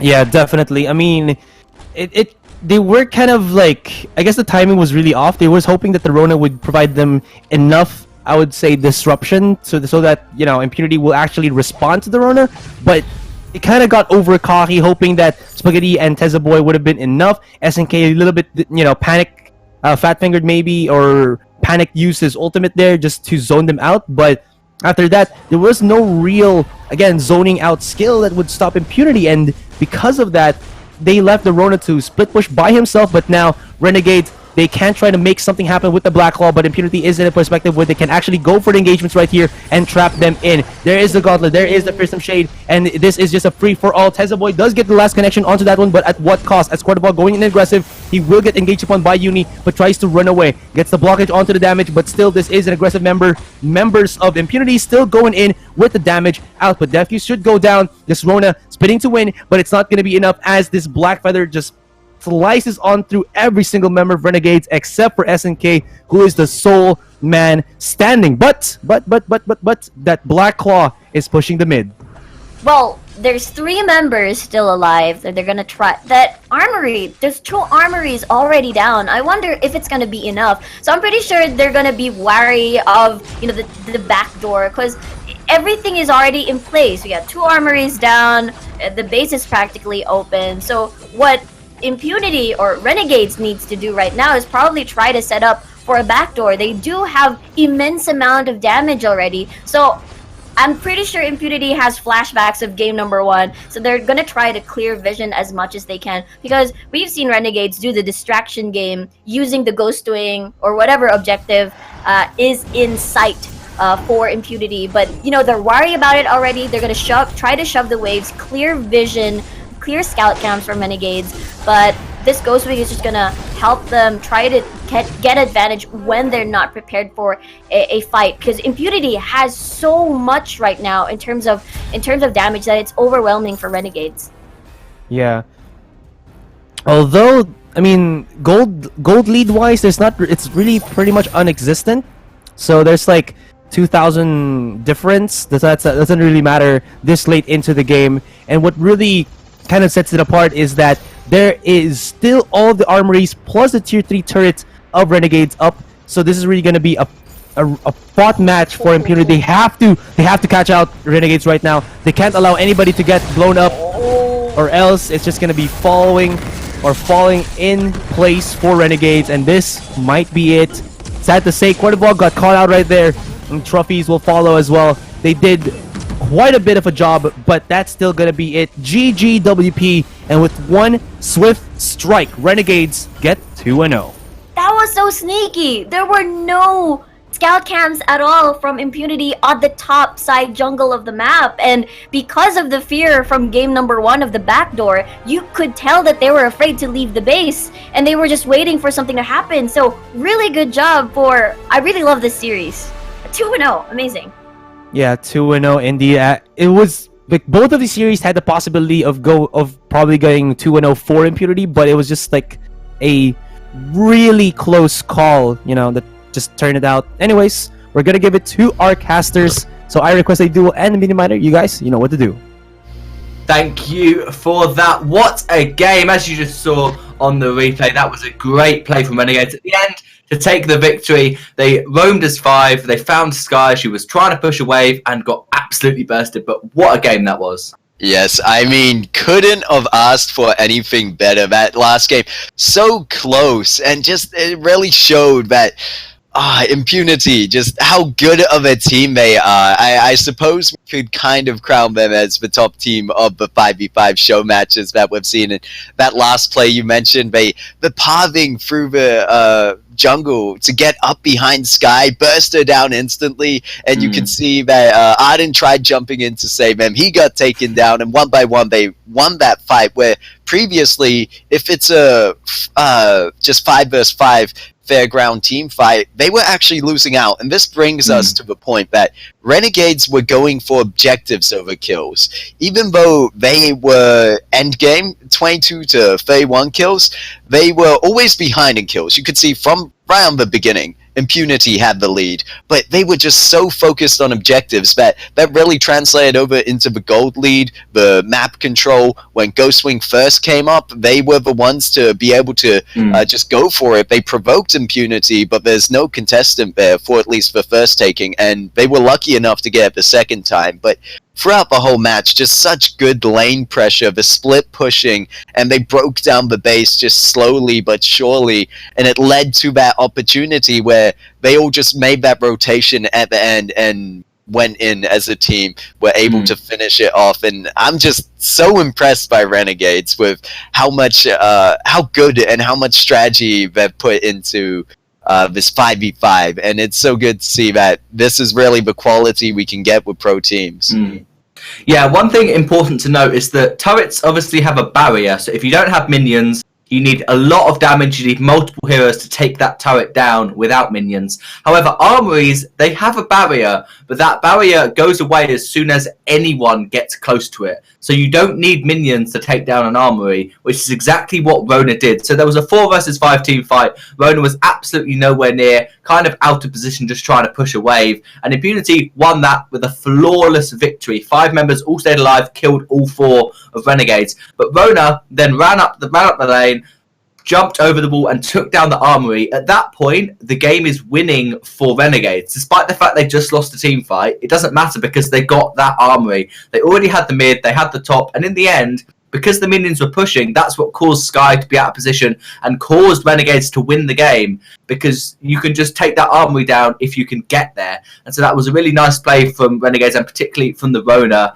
that opened up the map for them and forced Impunity to be so defensive because their Vayne was quite weak and was very exposed. Yeah, I think, though, you have to give it to Impunity. They really put up a fight, especially in that second game. I think they really could have had a comeback opportunity there. It was at the Black Claw where SNK's Adagio, you mentioned it being quite infamous before, that it was able to stay alive through those team fights. It denied them the ace. And that was really, they weren't able to turn around from that point on. They had to deal with that base being pushed in from the buffed up minions. And I would say GG, well played to Impunity. They definitely tried their best, as you said, in the first game as well, to compensate for any turrets they lost. But in the end, Renegades taking the win. So GG. Renegades remain unbeaten throughout all of the show matches. When we come back, we will be watching a game between Noobies and Bren Esports. Don't go anywhere. We'll see you soon.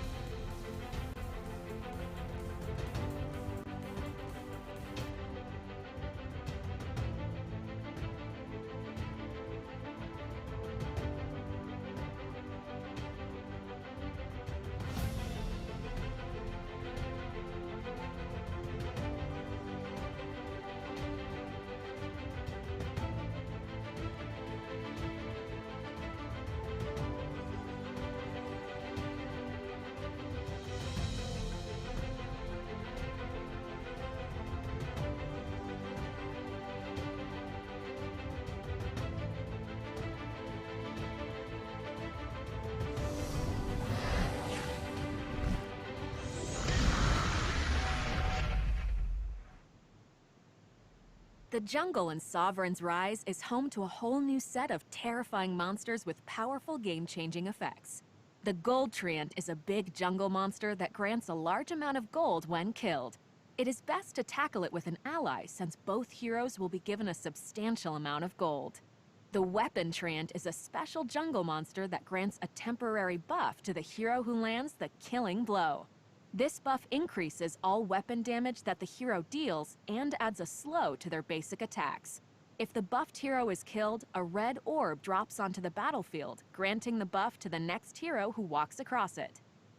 The Crystal Treant is a special jungle monster that grants a temporary buff to the hero who lands the killing blow. This buff increases all crystal damage that the hero deals and also heals the hero for a portion of that damage. If the buffed hero is killed, a blue orb drops onto the battlefield, granting the buff to the next hero who walks across it. Understanding the jungle's inhabitants and what they have to offer can give you the edge you need to achieve victory. See you on the Rise.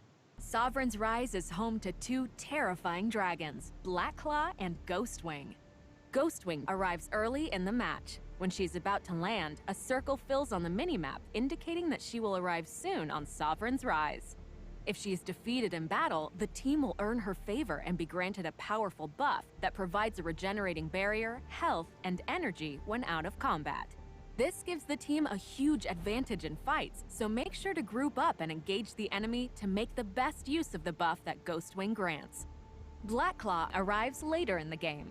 When he is about to land, a circle fills on the minimap, indicating that his descent is imminent. Blackclaw's swipes slice through nearby heroes, and his fire breath roasts anyone who comes too close. The team that manages to defeat Blackclaw in battle gains his loyalty, causing him to rampage down the middle lane, attacking structures and enemies standing in his way. You can either escort Blackclaw down the lane to help pave a way to the enemy base, or use him as a distraction and focus on the two side lanes. Making use of the two dragons is absolutely crucial in Sovereign's Rise. You should understand what they do and how to best utilize their gifts if you want to achieve victory. Good luck and see you on the Rise! On Sovereign's Rise, the Vein Crystal is equipped with its own defenses and fights back against enemies who approach it. Its first attack launches a salvo of missiles that locks onto heroes, damaging and slowing them, while its second attack fires a line of explosions that damages and stuns heroes standing in its way. The crystal is also surrounded by shields. As long as all three shields remain, the crystal is impervious to damage. However, destroying the armories that surround the Vein Crystal removes the shields, making the crystal susceptible to attack. Armories are new structures surrounding the Vein Crystals in Sovereign's Rise. They are responsible for powering the Vein Crystal's defenses.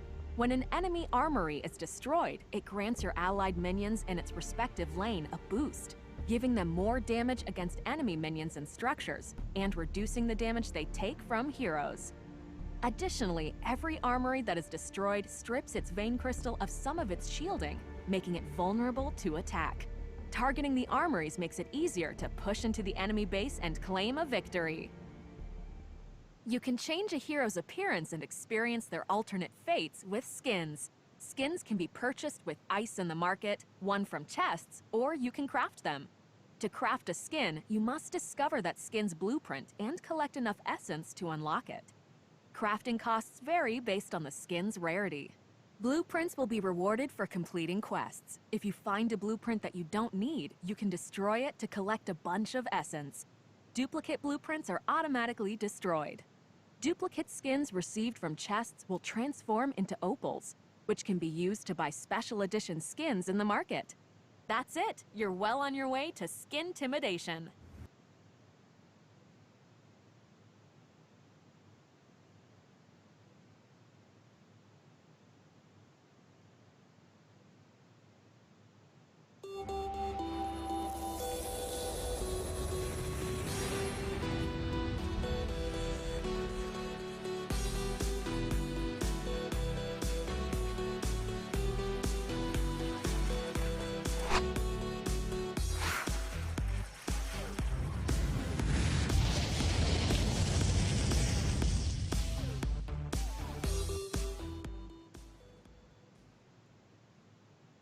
The time of the Summer Queens is past.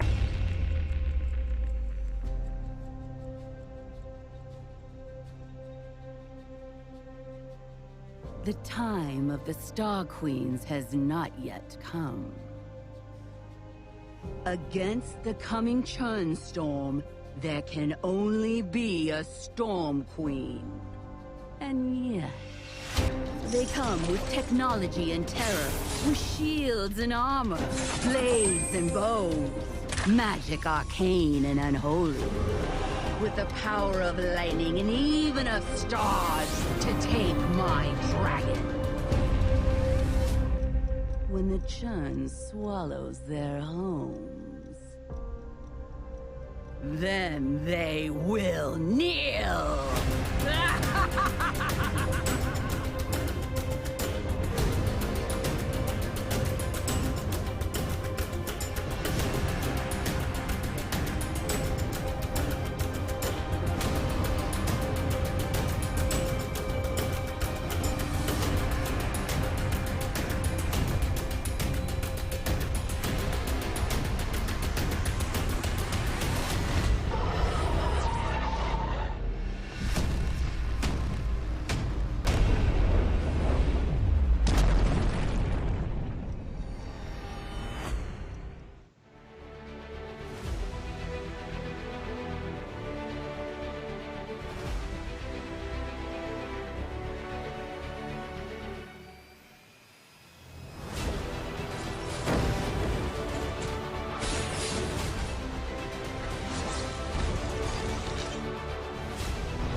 Hello, ladies and gents, boys and girls. Welcome back to the Vainglory show matches from Southeast Asia. My name is Minimata, and joining me, I request Jewel.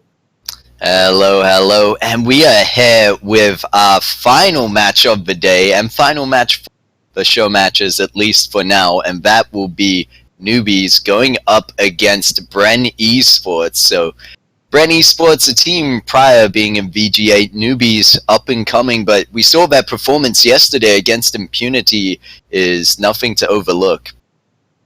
Yeah, definitely. It's going to be a very close game. These two teams are both very strong, and you said you think it might be a 1-1. Well, all games have been a 2-0 so far. Maybe these two teams are going to go with your prediction, question. Perhaps. I mean, these teams, as I said, when we've looked at experience over the 3v3 scene translated into 5v5, I think it's how much practice these teams are putting in, because you're going to have your micro plays being able to, that counts as your mechanical play and the experience you'll have behind there as being a good player, which I think definitely Bren Esports have been playing in the pro scene for a while. Whereas Noobies, they're up and coming. It really is going to be whether they can keep up and respond to Bren Esports. They played against Impunity yesterday and seemed to do a decent job at it. Although they weren't able to quite win a game, they were very close to it in the first match. And earlier today, we saw Elite 8 going up against Royale. I believe Guardian Royals. Royale, that's the team. And I think it showed us there that the experience really pays off in the practice, where Elite 8 were able to take that 2-0, as you mentioned so far, all the matches being 2-0. We'll see whether Bren Esports follow fashion as being the more experienced team here, but what's your call on this one? Yeah, I still think that it definitely has a potential to be 1-1. I think Bren Esports are the favourites. They played very well yesterday, but it was a 1-1 between Bren Esports and Apple Esports. So it's definitely going to be close. Noobies have got to try and step up to the plate, be as good as Bren Esports. And we saw in the Impunity versus Renegades game, it was all about making sure you get those objectives. In the first game, Impunity stayed in the game because they got the turrets, and in the second game, I think Renegades won pretty much because they got that armory that then led them to be able to do so much, and it always does, being able to get those objectives. So I really think that's going to be what the deciding factor between the teams is. Mm-hmm. I remember from yesterday's matches with Impunity versus Noobies that Noobies' problem, they're able to win team fights. It's just the translation of that into objectives. So if they're able to work on that today and obviously adapt very quickly to the situation, then I think they might have a chance at winning this one. Who knows? We might even see Noobies 2-0 to Bren. Yeah, that definitely could be a possibility. Noobies, as you said, they played really well against Impunity. Almost took a game yesterday off of them. And yeah, I'm really looking forward to seeing if Noobies have practiced that objective taking. If it's more mentally than anything, they think as soon as they get an advantage, what objective can we get from this? If it's 1 kill, maybe you get a bit of farm in the jungle. 2 or 3 kills might be a turret, and an ace should generally be a dragon, especially later on in the game. And they should always know which dragon to take. And if you're in doubt, just take Ghostwing. That's always the easy way to think of it, because Blacklaw is a lot harder to take at the right time. We saw Renegades take Blacklaw, but they only took Blacklaw to get Ghostwing. That was really the only reason they took it, because they let Blacklaw pretty much die for free, because Ghostwing is just a better dragon in most cases. Yeah. And I think you're right about that, the mental advantage there. You just got to have the confidence, and I think that's something, as Noobies being a new team on the scene, is kind of a bit intimidating, I could imagine, going up against these big, well-known names in Southeast Asia. But if they can play with confidence, I feel like we can definitely see them win. Their drafting wasn't bad at all. And yeah, those objectives, late game, if they're going to be able to hold out and win the team fights that they need to.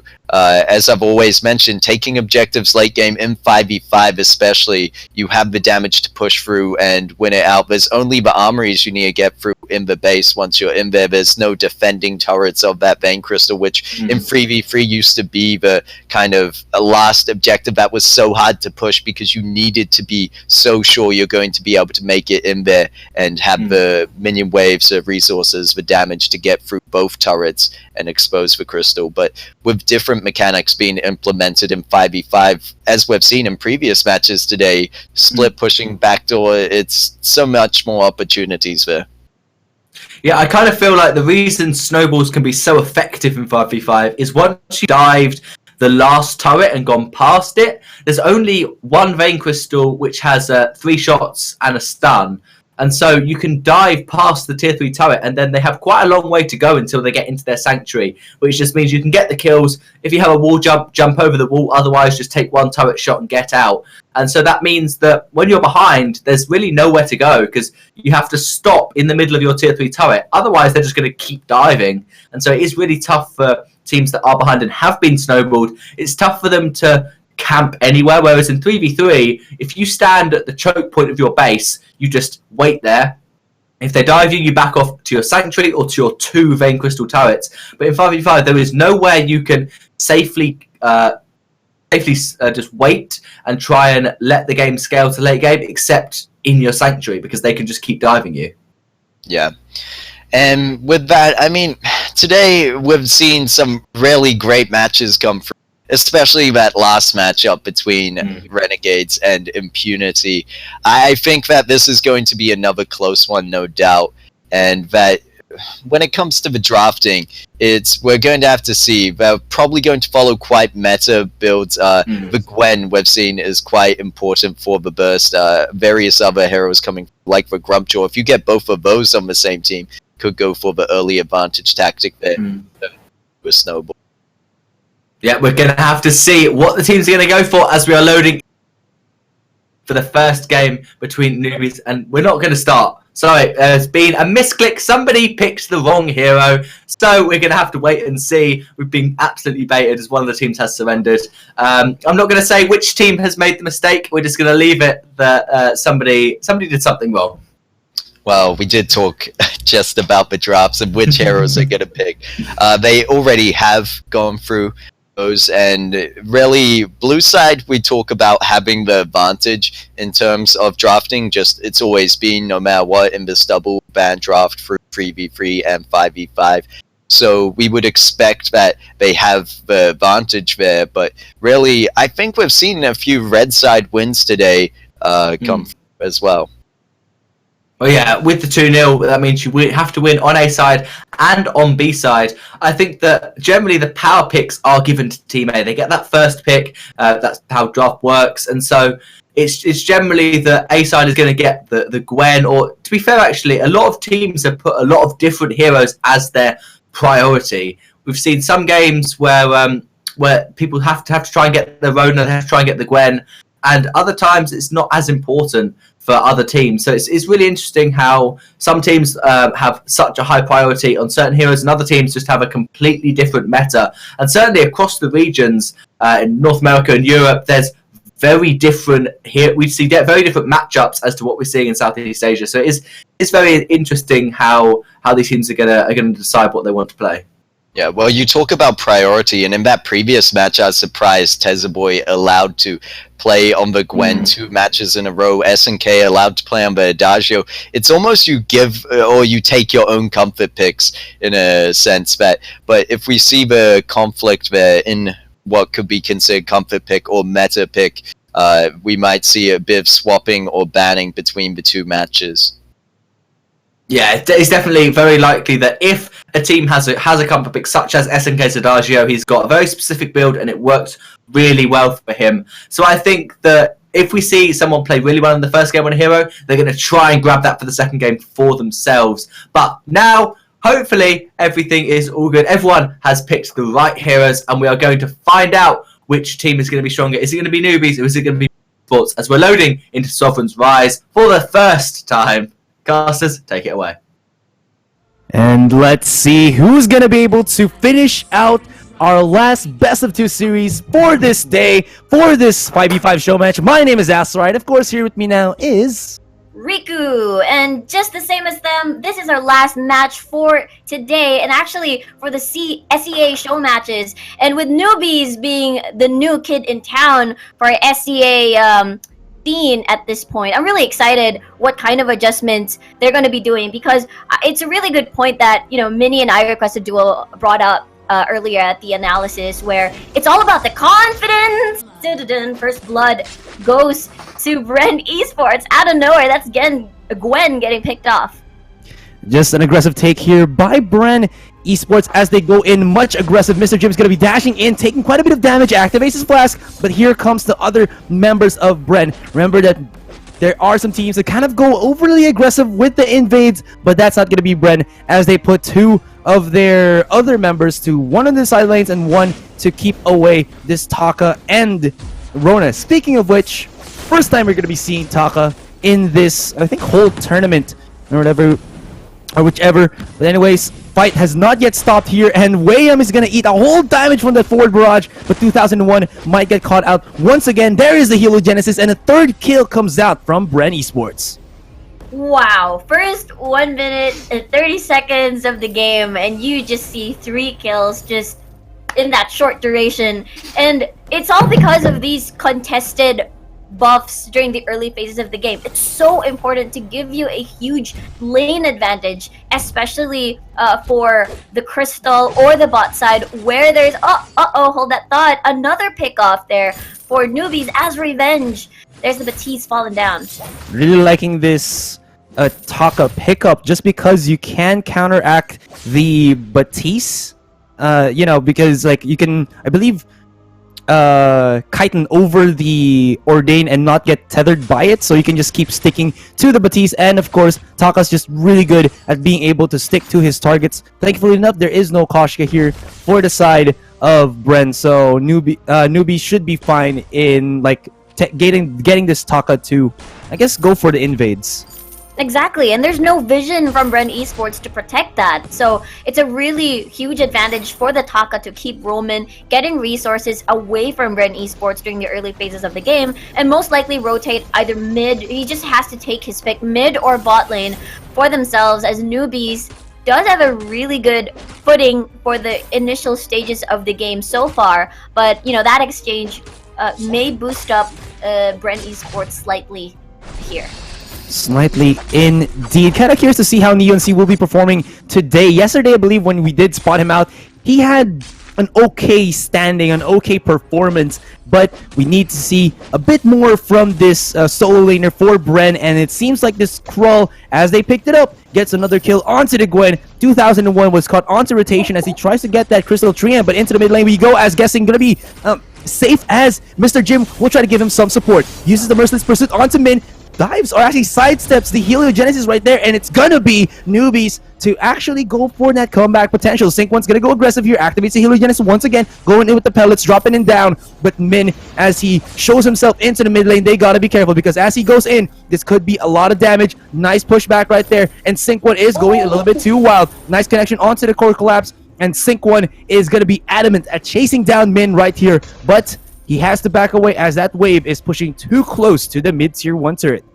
What a prolonged skirmish in the mid lane, and it seems that Mr. Jim already recovered from the earlier clash, so he's back just clearing some scout camps at this point with guessing super low, forced away and retreat instead and secure their own crystal buff. But we'll see if there's going to be another one, as they're still lingering around the corner. Mr. Jim spots this out. They have got Nom super low, but looks like he's aiming for the Gold Oak instead.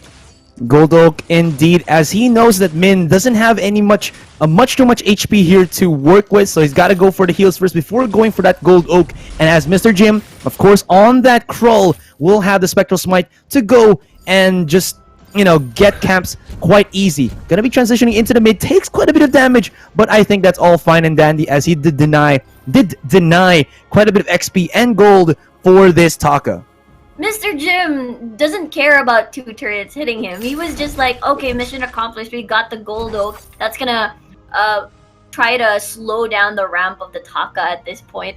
But, you know, he's been doing his best in terms of catching up, because you saw how painful the crawl is in terms of, you know, dealing the really immense amount of damage, with Weya just landing the hurt here on 0-2. 4-man rotation into the bottom lane, but he has to back away. Nice positioning on that scout cam. Will spot out that Noobies wanted to go for a 4-man invade, and well, he'll be able to waste a little bit of time here. Not really too much, or rather not really waste a lot of CS for God's VN, as he will be able to at least keep this wave half and half into the mid. Yeah, the thing about, oh, look at this. It's hunting season for Mr. Jim. I'm not going to let you back into the turret, as you may get sandwiched with Weya and everyone else. He's tanking the turret hits. Will he survive? He does have the flask. It is enough. And look at that. He was just lying and waiting patiently for the target. And it's just Bren Esports everywhere. Gwen's not going to be able to really make something happen by herself. Maybe if she has the aces high, but at the end of the day, it's not really gonna matter. There's gonna be the takedown onto the turret, and Lat could take quite a bit of damage here, but he's tanky enough to push back away him, as well as Mr. Jim by himself. But still, that's gonna be Bren Esports with the top tier 1 turret taken down. Oh, God, have to be careful. Mr. Jim is still in the area. That is another great bait made, as the wait for it has been used. Ooh. And that's 2 members catching up. Let's see if there's gonna be a revenge kill. And there is. Transitioning. Accomplished. Yeah, mission accomplished indeed. 99er. But anyways, Mimi here in a 3v2 situation. Not gonna get caught out. Actually gonna get caught out by Bren Esports. And let me just say this, guys. Bren Esports in your area. Gonna be able to get away that 1 kill. And Min is just gonna try to sidestep onto Sync 1 here. Not gonna be able to connect the first Heliogenesis as well as the Solar Storm, but that's gonna leave this bottom tier 1 out and open here for Bren Esports. They gotta, or rather for Noobies, gotta be careful here. He doesn't have the potential to push them back, and he should just forfeit this turret for Bren.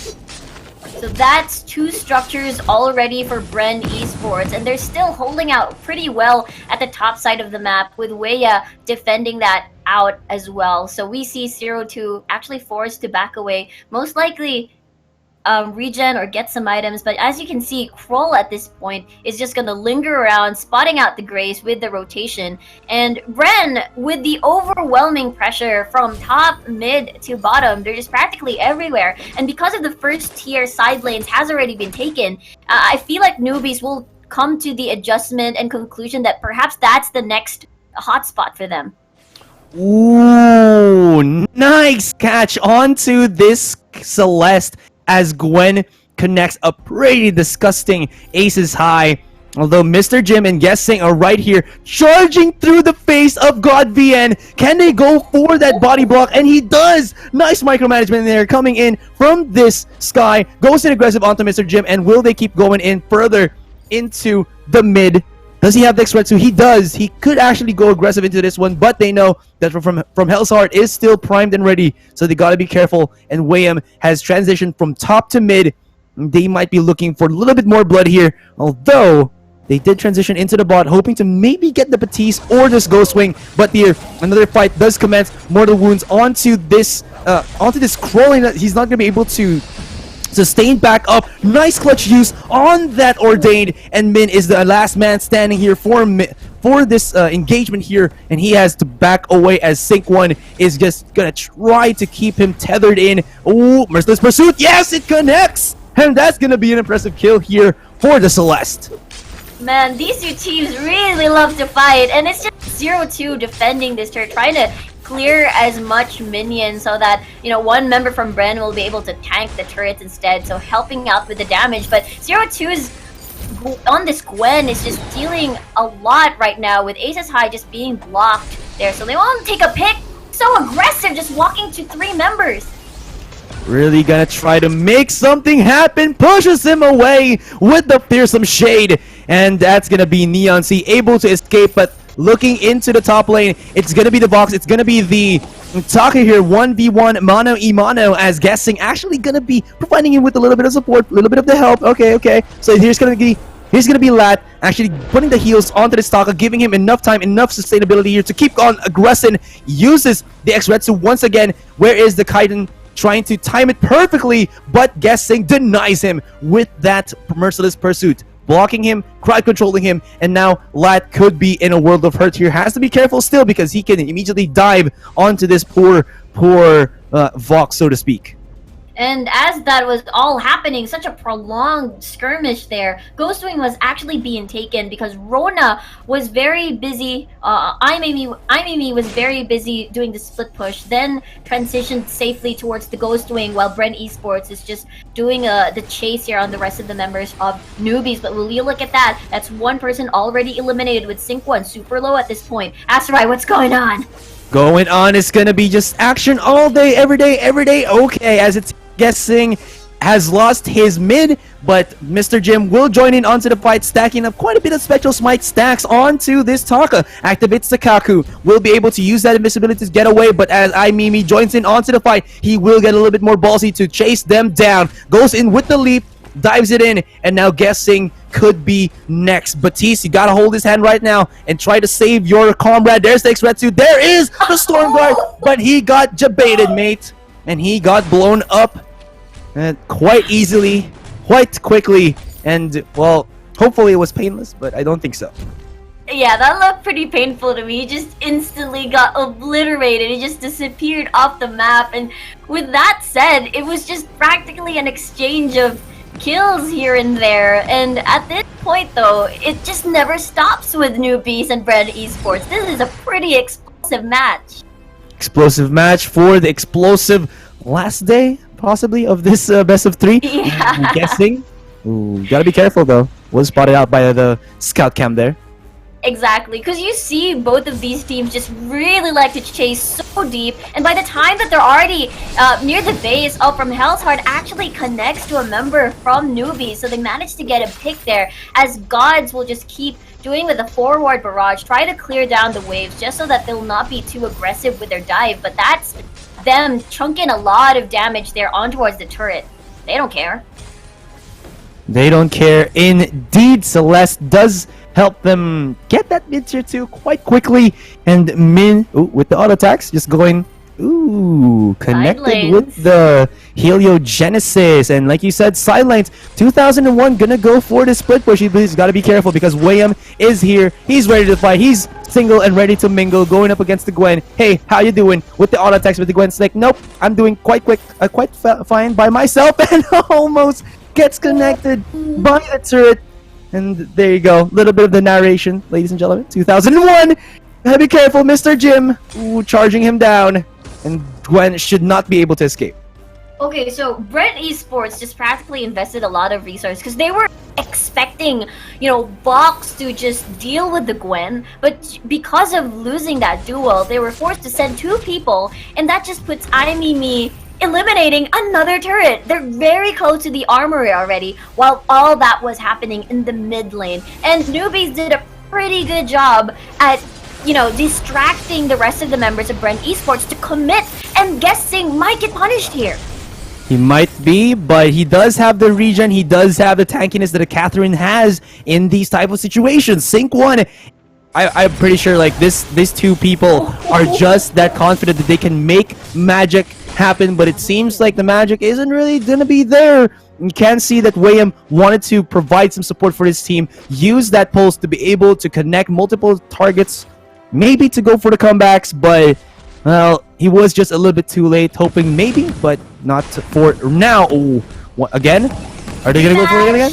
But I mean, there is that route, there is that healing tree that's gonna help Wayham here, and the rematch will go into his hands 1-4-1. Yeah, I feel like Aces High was already been used earlier with, you know, the Catherine and the Celeste linger in the mid lane. So I guess that's one thing that, you know, contributed to losing the duel. But great job! The response of Bren Esports, you know what? You're pushing our top lane. We're gonna do the same as Impunity. We'll just try to eliminate the threat of Wham. We'll see though if he can escape this one. Oh, is he gonna be able to? I mean, this is what I was talking about. The mobility of 945 crit. Oh my gosh, that is just pure disgusting auto attacks coming in from Imimi. Blacklaw has landed, and this is actually a 4v5 situation. Engagement will happen into the top lane, and Sync 1 will do just Sync 1 things, but Imimi will not be stopped, will not be hindered at all from dealing the damage, from just carrying, starting up an open path for his team to claim victory, lay waste against their opponent, and this Blacklaw is actually free game for Noobies. That was a very good flank, but you know what? Since there are like 2 members already down for Bren Esports, might as well just push the crits, and it's gonna be mission accomplished. They're gonna exchange a Blacklaw in time, but whoa! Nice duel there from Neon C with everything else. Ordain and Fearsome Shade combined. Bad Mojo, super painful. Mr. Jim doesn't care. You know what? I'm gonna hit your turret. If I die and then this falls, it's just okay. That's a pretty good exchange. Well, it might be a better exchange as Neon C is going ham into the bottom lane. Here comes the Rona, but the shield was enough. He gets the finalizing blow onto the bottom tier 3.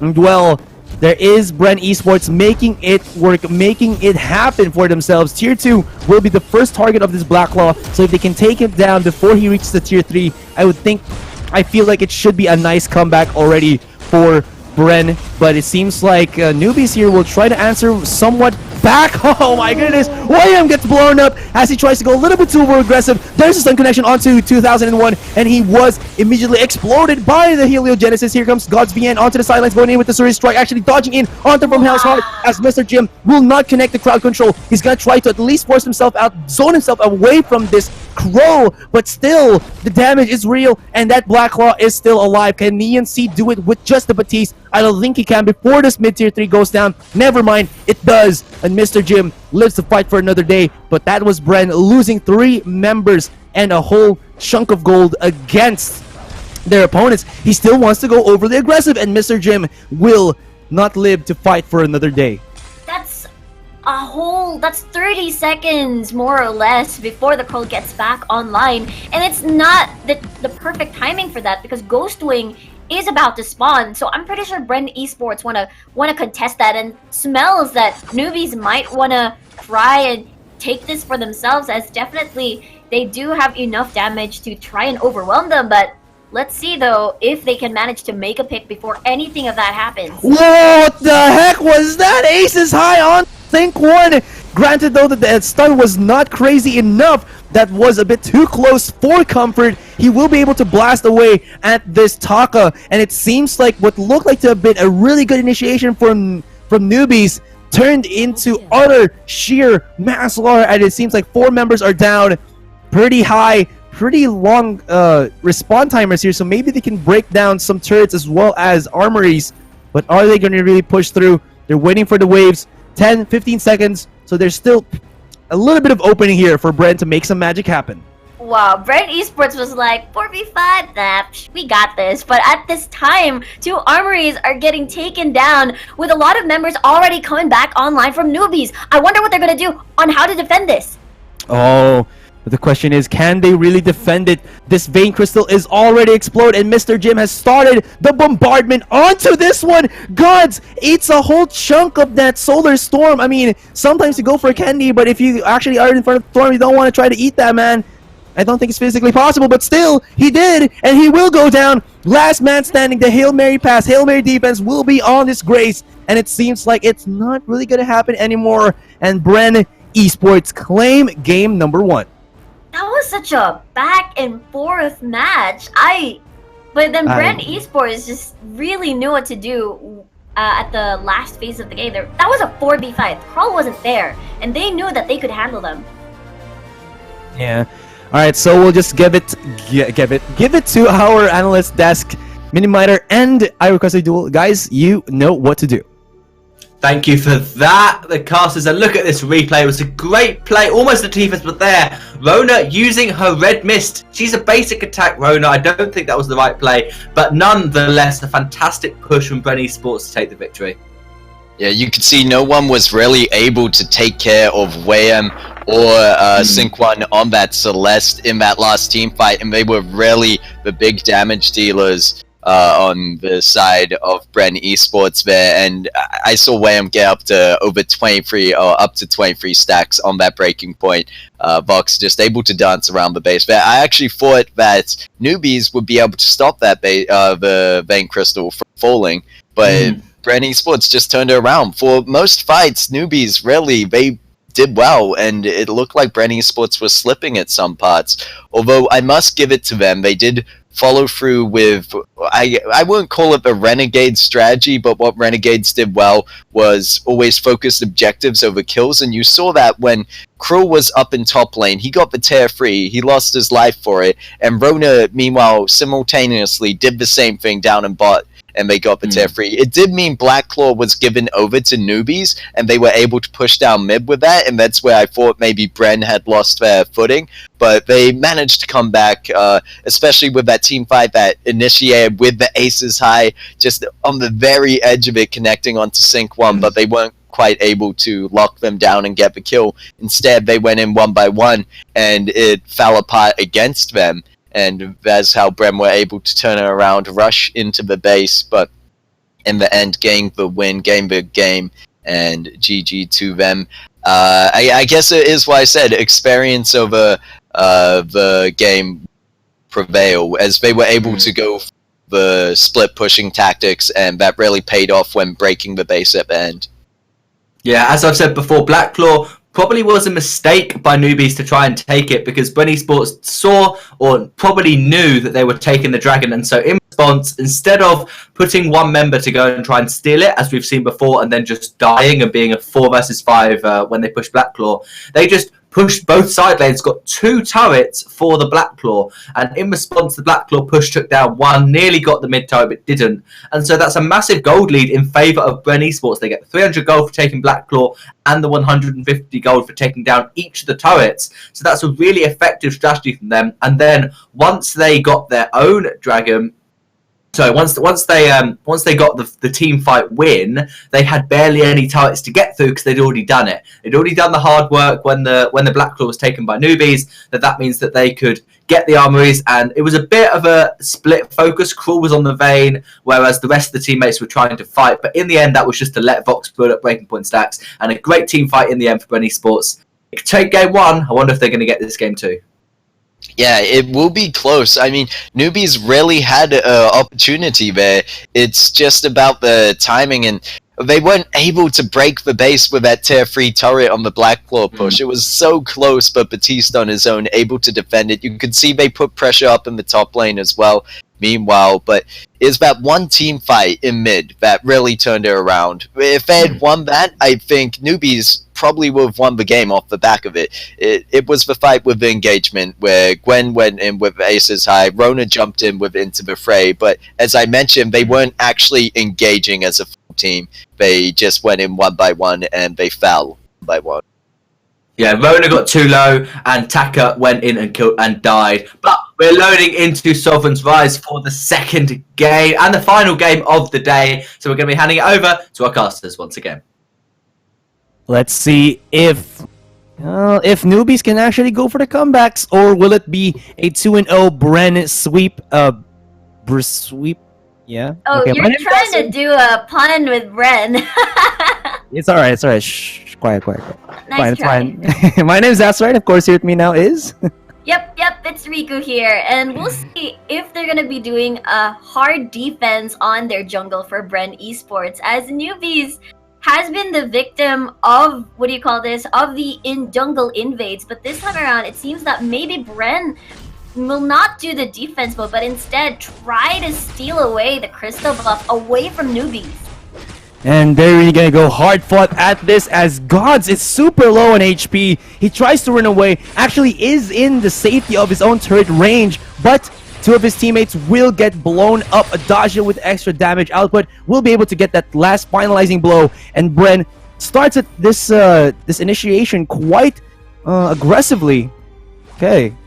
And Noobies, in response to that, okay, you're gonna focus on our top side, on the top side enemy jungle. Might as well, in return, at least a consolation prize, try to trade or minimize the damage as much as they can. But it's all about Bren Esports knowing their strengths on their level 1 fights, and I mean, me will try to help them out here. God's super low, but yeah, definitely.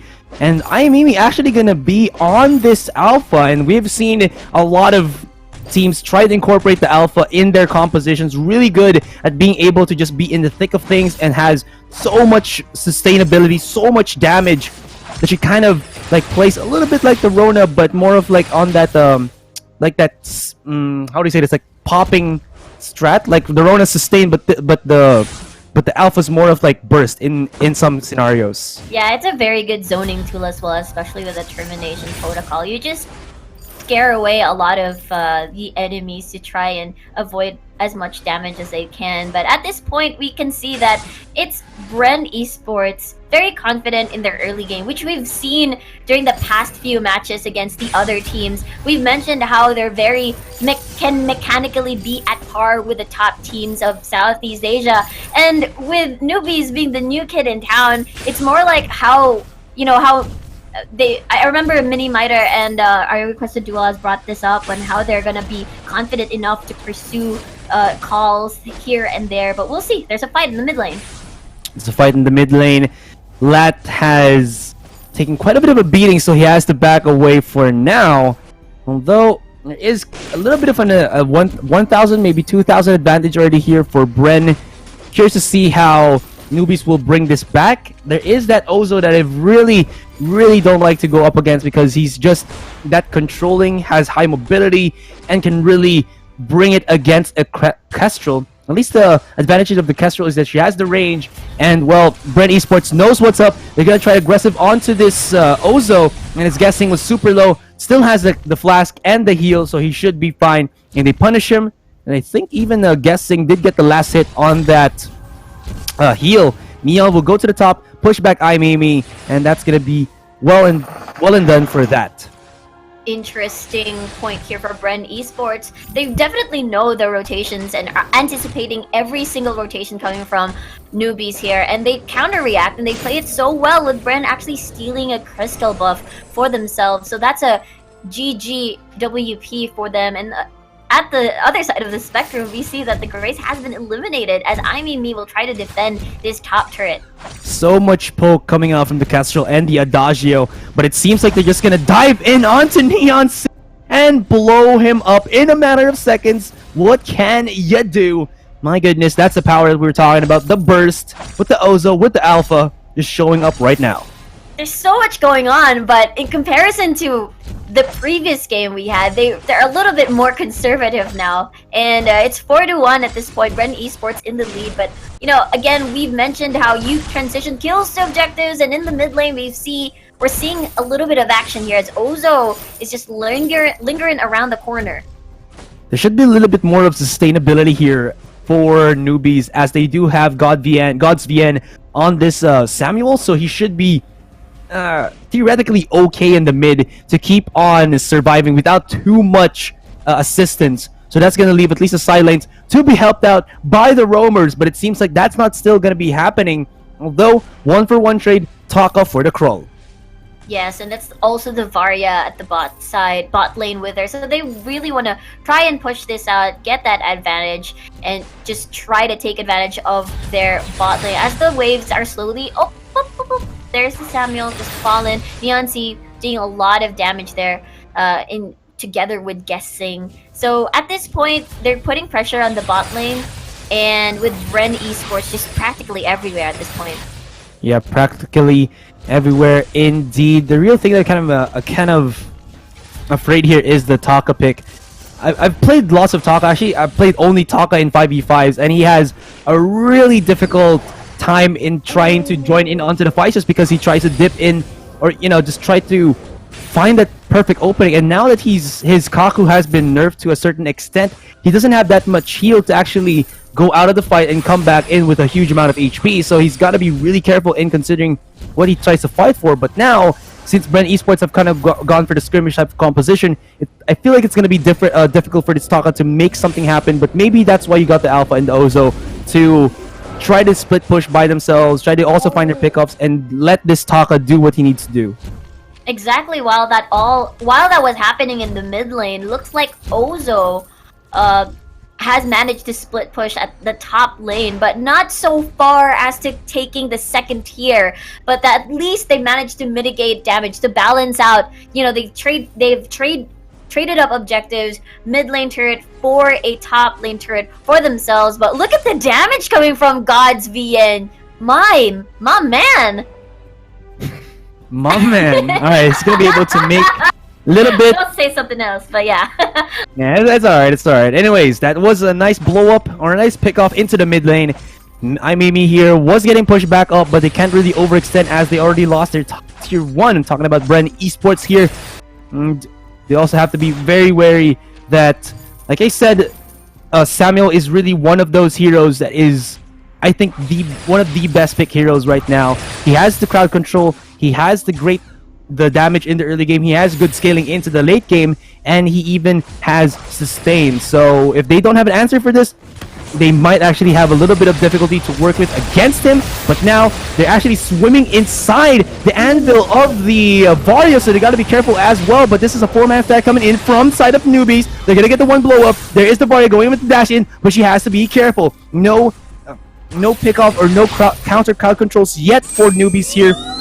Oblivion has already been used, but it seems like Bren really wants to push through right here, right now. Imimi can go in with the first skill to be able to initiate first and then follow through, as it seems like God Zien was able to spot out Guessings as well as Neonc. So this is going to be a nice pick off, nice punish from the side of Noobies.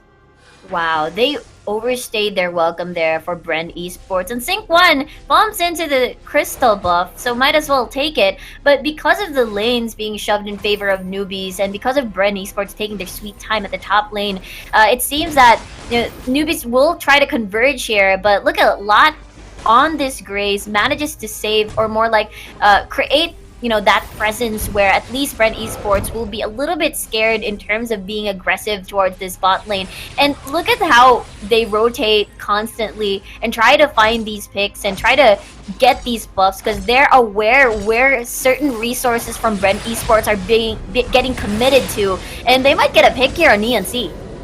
What a range on that Prime Directive. Nice follow-up, but it seems like Bren here are willing to actually sacrifice the one for the good of the many. Charging in, but this is a 3v3 right now. Lad is going to be trying to connect some crowd controls, but he really can't get followed through by his teammates. They have to forfeit him as well. So that's going to be a 2-4-1 pickoff in favor of Noobies. But now into the bottom lane.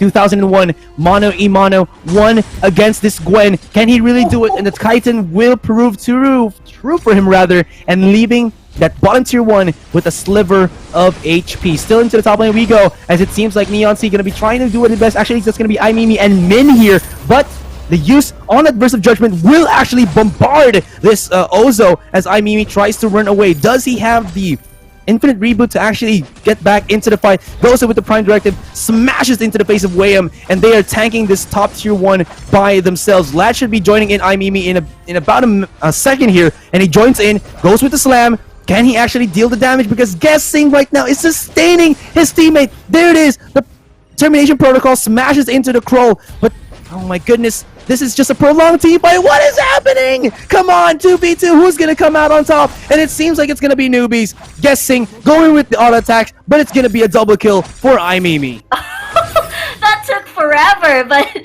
the meantime, it seems that they really want to prioritize the top lane, and Alpha definitely bought enough time for the Grace to, you know, grace her presence and try to save the day, and save the day she did. And meanwhile, while that was happening, somewhere else along the map, there's gonna be another rotation happening. They still don't wanna. There's so much priority here on this top side here for Noobies and as well as Bren. And at this point, I guess it's a, what do you call this? They keep responding with these exchanges of kills, and that's the reason why you see 10-11 on the kill scoreboard at this point. So it's really on, in terms of damage, I have to hand it to Noobies, but in the long run, I'm afraid about on the long run, what do you think, Asarai? I think in the long run, it's gonna be very crucial here for the Varia to actually use her mobility to be able to escape the Ozo as well as the Alpha, even the Takas. If you think about it, they're a triple dive, maybe even a quadra dive team here, because they have the Grace who can just go in their face. And even though there is that Adagio who can use the Verse of Judgment, I don't think it's enough of a control spell to be able to push back all of this aggression that comes out from Noobies. But we'll just have to see, because they were able to spot out Ataka, and this is probably the weakness right now. They have all of the dive, they have all of the aggression, but if they cannot get that immediate pickoff, they will get outshone by Bren. So in the long run, I think it's still going to be Bren.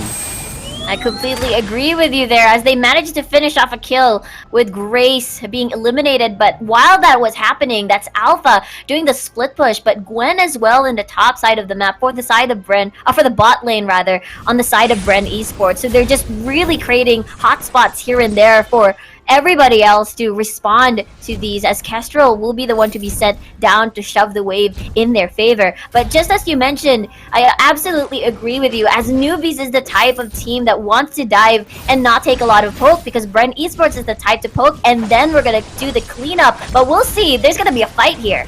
They're gonna be really that aggressive, but like I said, if they don't have enough burst, this might still go in favor of Bren. But there's still that possibility of the Samuel to change things up. He has such good teamfight potential, and his AoE is nothing to be laughed about. Just keep on spewing that Malice and Verdict, throwing out the pellets, and it seems like their chase potential is looking pretty damn good. Sync 1, though, has been pretty awesome as well with his positioning, but he gets caught out by the Ozo, flipped into the embracing arms of Noobies, and he goes down, leaving only Neon C to fend by himself.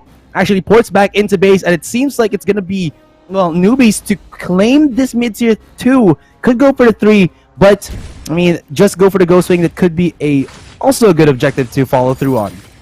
Exactly, as the death timers are still pretty much short in our 13-minute game so far, so they will respect that. They will back away and just be satisfied with that. So they're just gonna do a party brush here. No, they're just shopping for items so as to prepare for the next battle.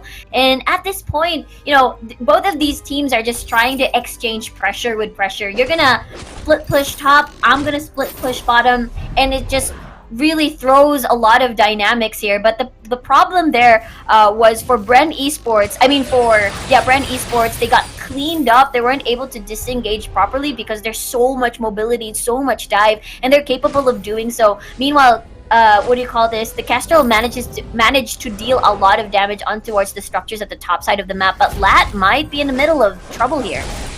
In the middle of the mess, he will get immediately caught off guard from Hell's Heart, connects onto Min here, and from what looks like to have been a really nice engagement from the previous clash for Noobies, kind of faltered right now for them. It's going to be in the hands of the Samuel to try to defend. He's going to use the Drifting Dark, but it's really not going to matter anymore. well, Express is going to be used by this Taka, but he can't really survive, or maybe I'm just losing my mind a little bit here. Kaka will be enough for him, but still gonna be able to actually break the mid-tier 3, and Bren might be looking to finish this off. Express activated onto this Adagio, but even with the mortal wounds, the tanking potential of that Verse of Judgment will still be pretty damn good. And after all of that, Aimimi just ported back to base, not really making any dents into the base of, well, their opponents. Exactly. It was a long run. Hold that thought. Noomin is actually still on the chase. Here's his mission: eliminate Weya for a consolation prize. But I believe it's going to be enough, as 3 members are collapsing on towards a single target. But again, just as you mentioned, Aimimi wasn't able to do much, as you know, the Kestrel Neon Sea from the side of Bren Esports managed to shove the wave. So even though they, for example, they get wiped, it's still Neon, oh wait, there's a fight, Asarai. It's still very chaotic. It's very chaotic indeed, as it seems like it's going to be Guessing going in aggressive into the backline, trying to provide some support for his team, as it seems like it's not going to be enough. Gets the blow up onto the Gwen, and every single member of Bren Esports, it's falling like dominoes. Guessing's going to be trying to at least give some space here for the Barrier to go in. 4v1 situation. Can he bring it back to life? Can he go for the Evanescence? It's not going to be enough. He gets blown up, and the Crow and William William as well as Neon C will be the last man standing. But here on the top lane, it seems like Neon C could be in a world of hurt. A sliver of HP on this Kestrel, trying to run onto the sidelines, but it seems like 2001 won't go for the chase, and simultaneously into the bottom lane, Ghostwing will be have at thee by Noobies. So what I was trying to say earlier is that Aimimi had a lot to catch up on in terms of wave. So that was a really good call for Bren Esports before pushing with the aggression, is to shove the wave first, so that if ever they do get wiped, there's still a lot to catch up on for the side of for the side of Noobies for their wave management. But Ghostwing is already in their hands, so they're most likely prepared to go all in when they spot out Bren Esports. So it really will depend on their execution this time around, because you saw how overwhelming their damage is, and they're capable of blasting someone out into smithereens. But we'll see. Bren Esports here will try to counteract. But it seems like the counter reaction is working perfectly for them, really diving in aggressive onto God's VN, and without the Samuel, the teamfight presence of the side of Noobies kind of falters to a little bit. But if they can if they can at least outlast the CCs here, maybe they can make something happen. But they've already lost 2, actually make that 3, could go for the 4th, and Aimimi survives, does take down 2 with him, but he will try to run away. But this kind of opens up the members of Bren to actually just charge in onto the mid, using his teleport boots to run away, and he will. Nice micromanagement there for himself, but that could mean the Black Claw is ready, primed and ready for the taking, and free as well for Bren. Definitely, and the rest of the members are slowly coming back online. But just as we mentioned, Bren Esports is just rinsing and repeating what they've learned from the previous matches, is where before we head on to a 5v5 fight or a full-on team fight, let's make sure that the waves are in our favor. So it's like a plan B of some sort, that in case we get wiped out, at least, you know, the threats of the base getting pushed or getting damaged is just going to be reduced to the minimum. So Bren Esports has secured the Black Claw, and they have the advantage in terms of map pressure at this point. And you saw how painful Bren Esports is, and it's a matter of how they're going to eliminate these really problematic threats. There's the Gwen, there's the Barya, and there's the Kestrel as well. So just everybody else is just very problematic for Noobies. So let's see, this is the final push. They didn't do enough damage on the Black Claw, so he's still very much a threat here. They really have to deal the AoE damage that they need to. Neon C from behind, just pumping out the damage with his Glimmer Shot. It's not really looking too good. 1 goes down, 2 goes down, and it seems like it's going to be finally even more. This might be already the win for Bren Esports, and it's falling apart for Noobies. Can they really come back? Can the Samuel bring it back? That's going to be a no. An ace, and this Vein Crystal is going to get blown up. Bren take a 2-0 series. Oh my goodness. Man, Bren Esports just really overwhelmed them with damage. They didn't care. They just stormed the base because they knew that they've ramped up enough to overwhelm them. And yeah, it was pretty impressive 2-0. Yeah, so, without further ado, let's just introduce our analyst desk to break it down even further. So Minimiter and our request duel, guys, you know what to do. Thank you, Azrai and Riku. As we can see, a pretty convincing victory for Bren Esports in that final team fight. Only losing a couple of members, but what a fantastic game. Bren Esports take it 2-0. Yeah, and you can see their Sync 1 going so aggressive, only a reflex block for defense in their build. And it really allowed them to ramp up and deal the damage they needed in that final push. Also, they had previously prepped the base by opening up for Black Claw to push in. Black Claw was more of a distraction and just that other threat you have to worry about when they were going for that final push there. But otherwise, once again, a very close game. It could have just as easily gone one way for Noobies. However, at the end of the day, we do see another 2-0 finishing it out. And I think that it's really that we saw good CC and AoE coming out of the Noobies comp that allowed them to have that chance to really fight back. And for a lot of the time, it looked like Noobies had a bit of an advantage over Bren. Yeah, it definitely looked like Noobies had the chance. We saw such a long team fight between a Gwen, an Alpha, a Crawl, and an Adagio. In the end, Alpha managed to win, which was very surprising. I thought the Adagio and the Crawl would just stay alive, and they literally would not die. But Alpha managed to win that. And yeah, it looked like Noobies had a great chance, but Fire just scaled up so well and dealt way too much damage. The weapon Alpha was unable to do anything against that. Just was kind of dead meat at the end of the fight, and it was really well played from Bren Esports. They knew they had to scale. The weapon Kestrel was just pushing turrets, constantly being that annoyance that Noobies had to keep worrying about. Wasn't in team fights that much, was very often just pushing the top lane, and so they had to worry about it. And it was well played from both teams, but Bren Esports just having the late game comp.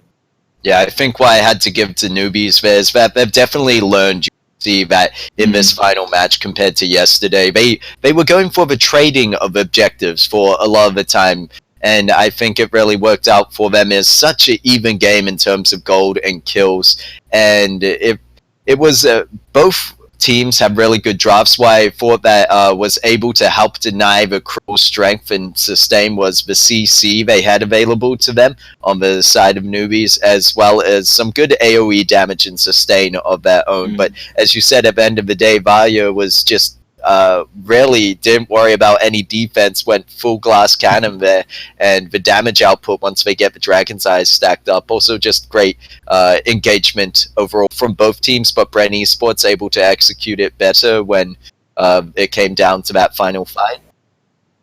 Yeah, and as you said, that is going to be so important for all of the teams and everyone playing 5v5 is to remember to trade objectives whenever you can. If you're losing a top turret, take a bot turret. If you lose a fight around the crystal tree at level 1, take the enemy weapon tree to keep yourself in the game. That was a nice play that we saw, and so it's really important to remember to do that. And Noobies, as you said, they have come on an awful lot, and because our Requested Duel's prediction was a 1-all in every game was a 2-0. First game was 2-0 to Elite 8. Second game, 2-0 to Renegades. Third game, 2-0 to Bren Esports. So not quite on point with the prediction, but it was some awesome games, especially Impunity against Renegades. That was what everyone wanted to see. And in the end, Renegades unbeaten throughout the entirety of the show matches. Thank you for watching all of these games, and thank you for watching all of the show matches. But that is it. That is all of the show matches for now. We'll make sure to catch you later for some more Vainglory 5v5 action. See you soon. Bye-bye. The time of the Summer Queens is past.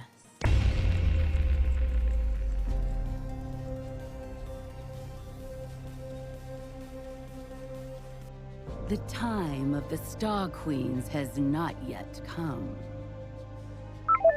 Against the coming churn storm, there can only be a Storm Queen.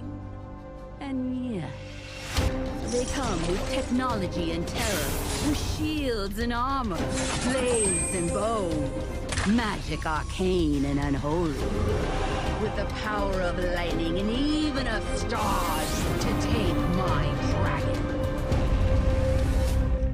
When the churn swallows their homes, then they will kneel!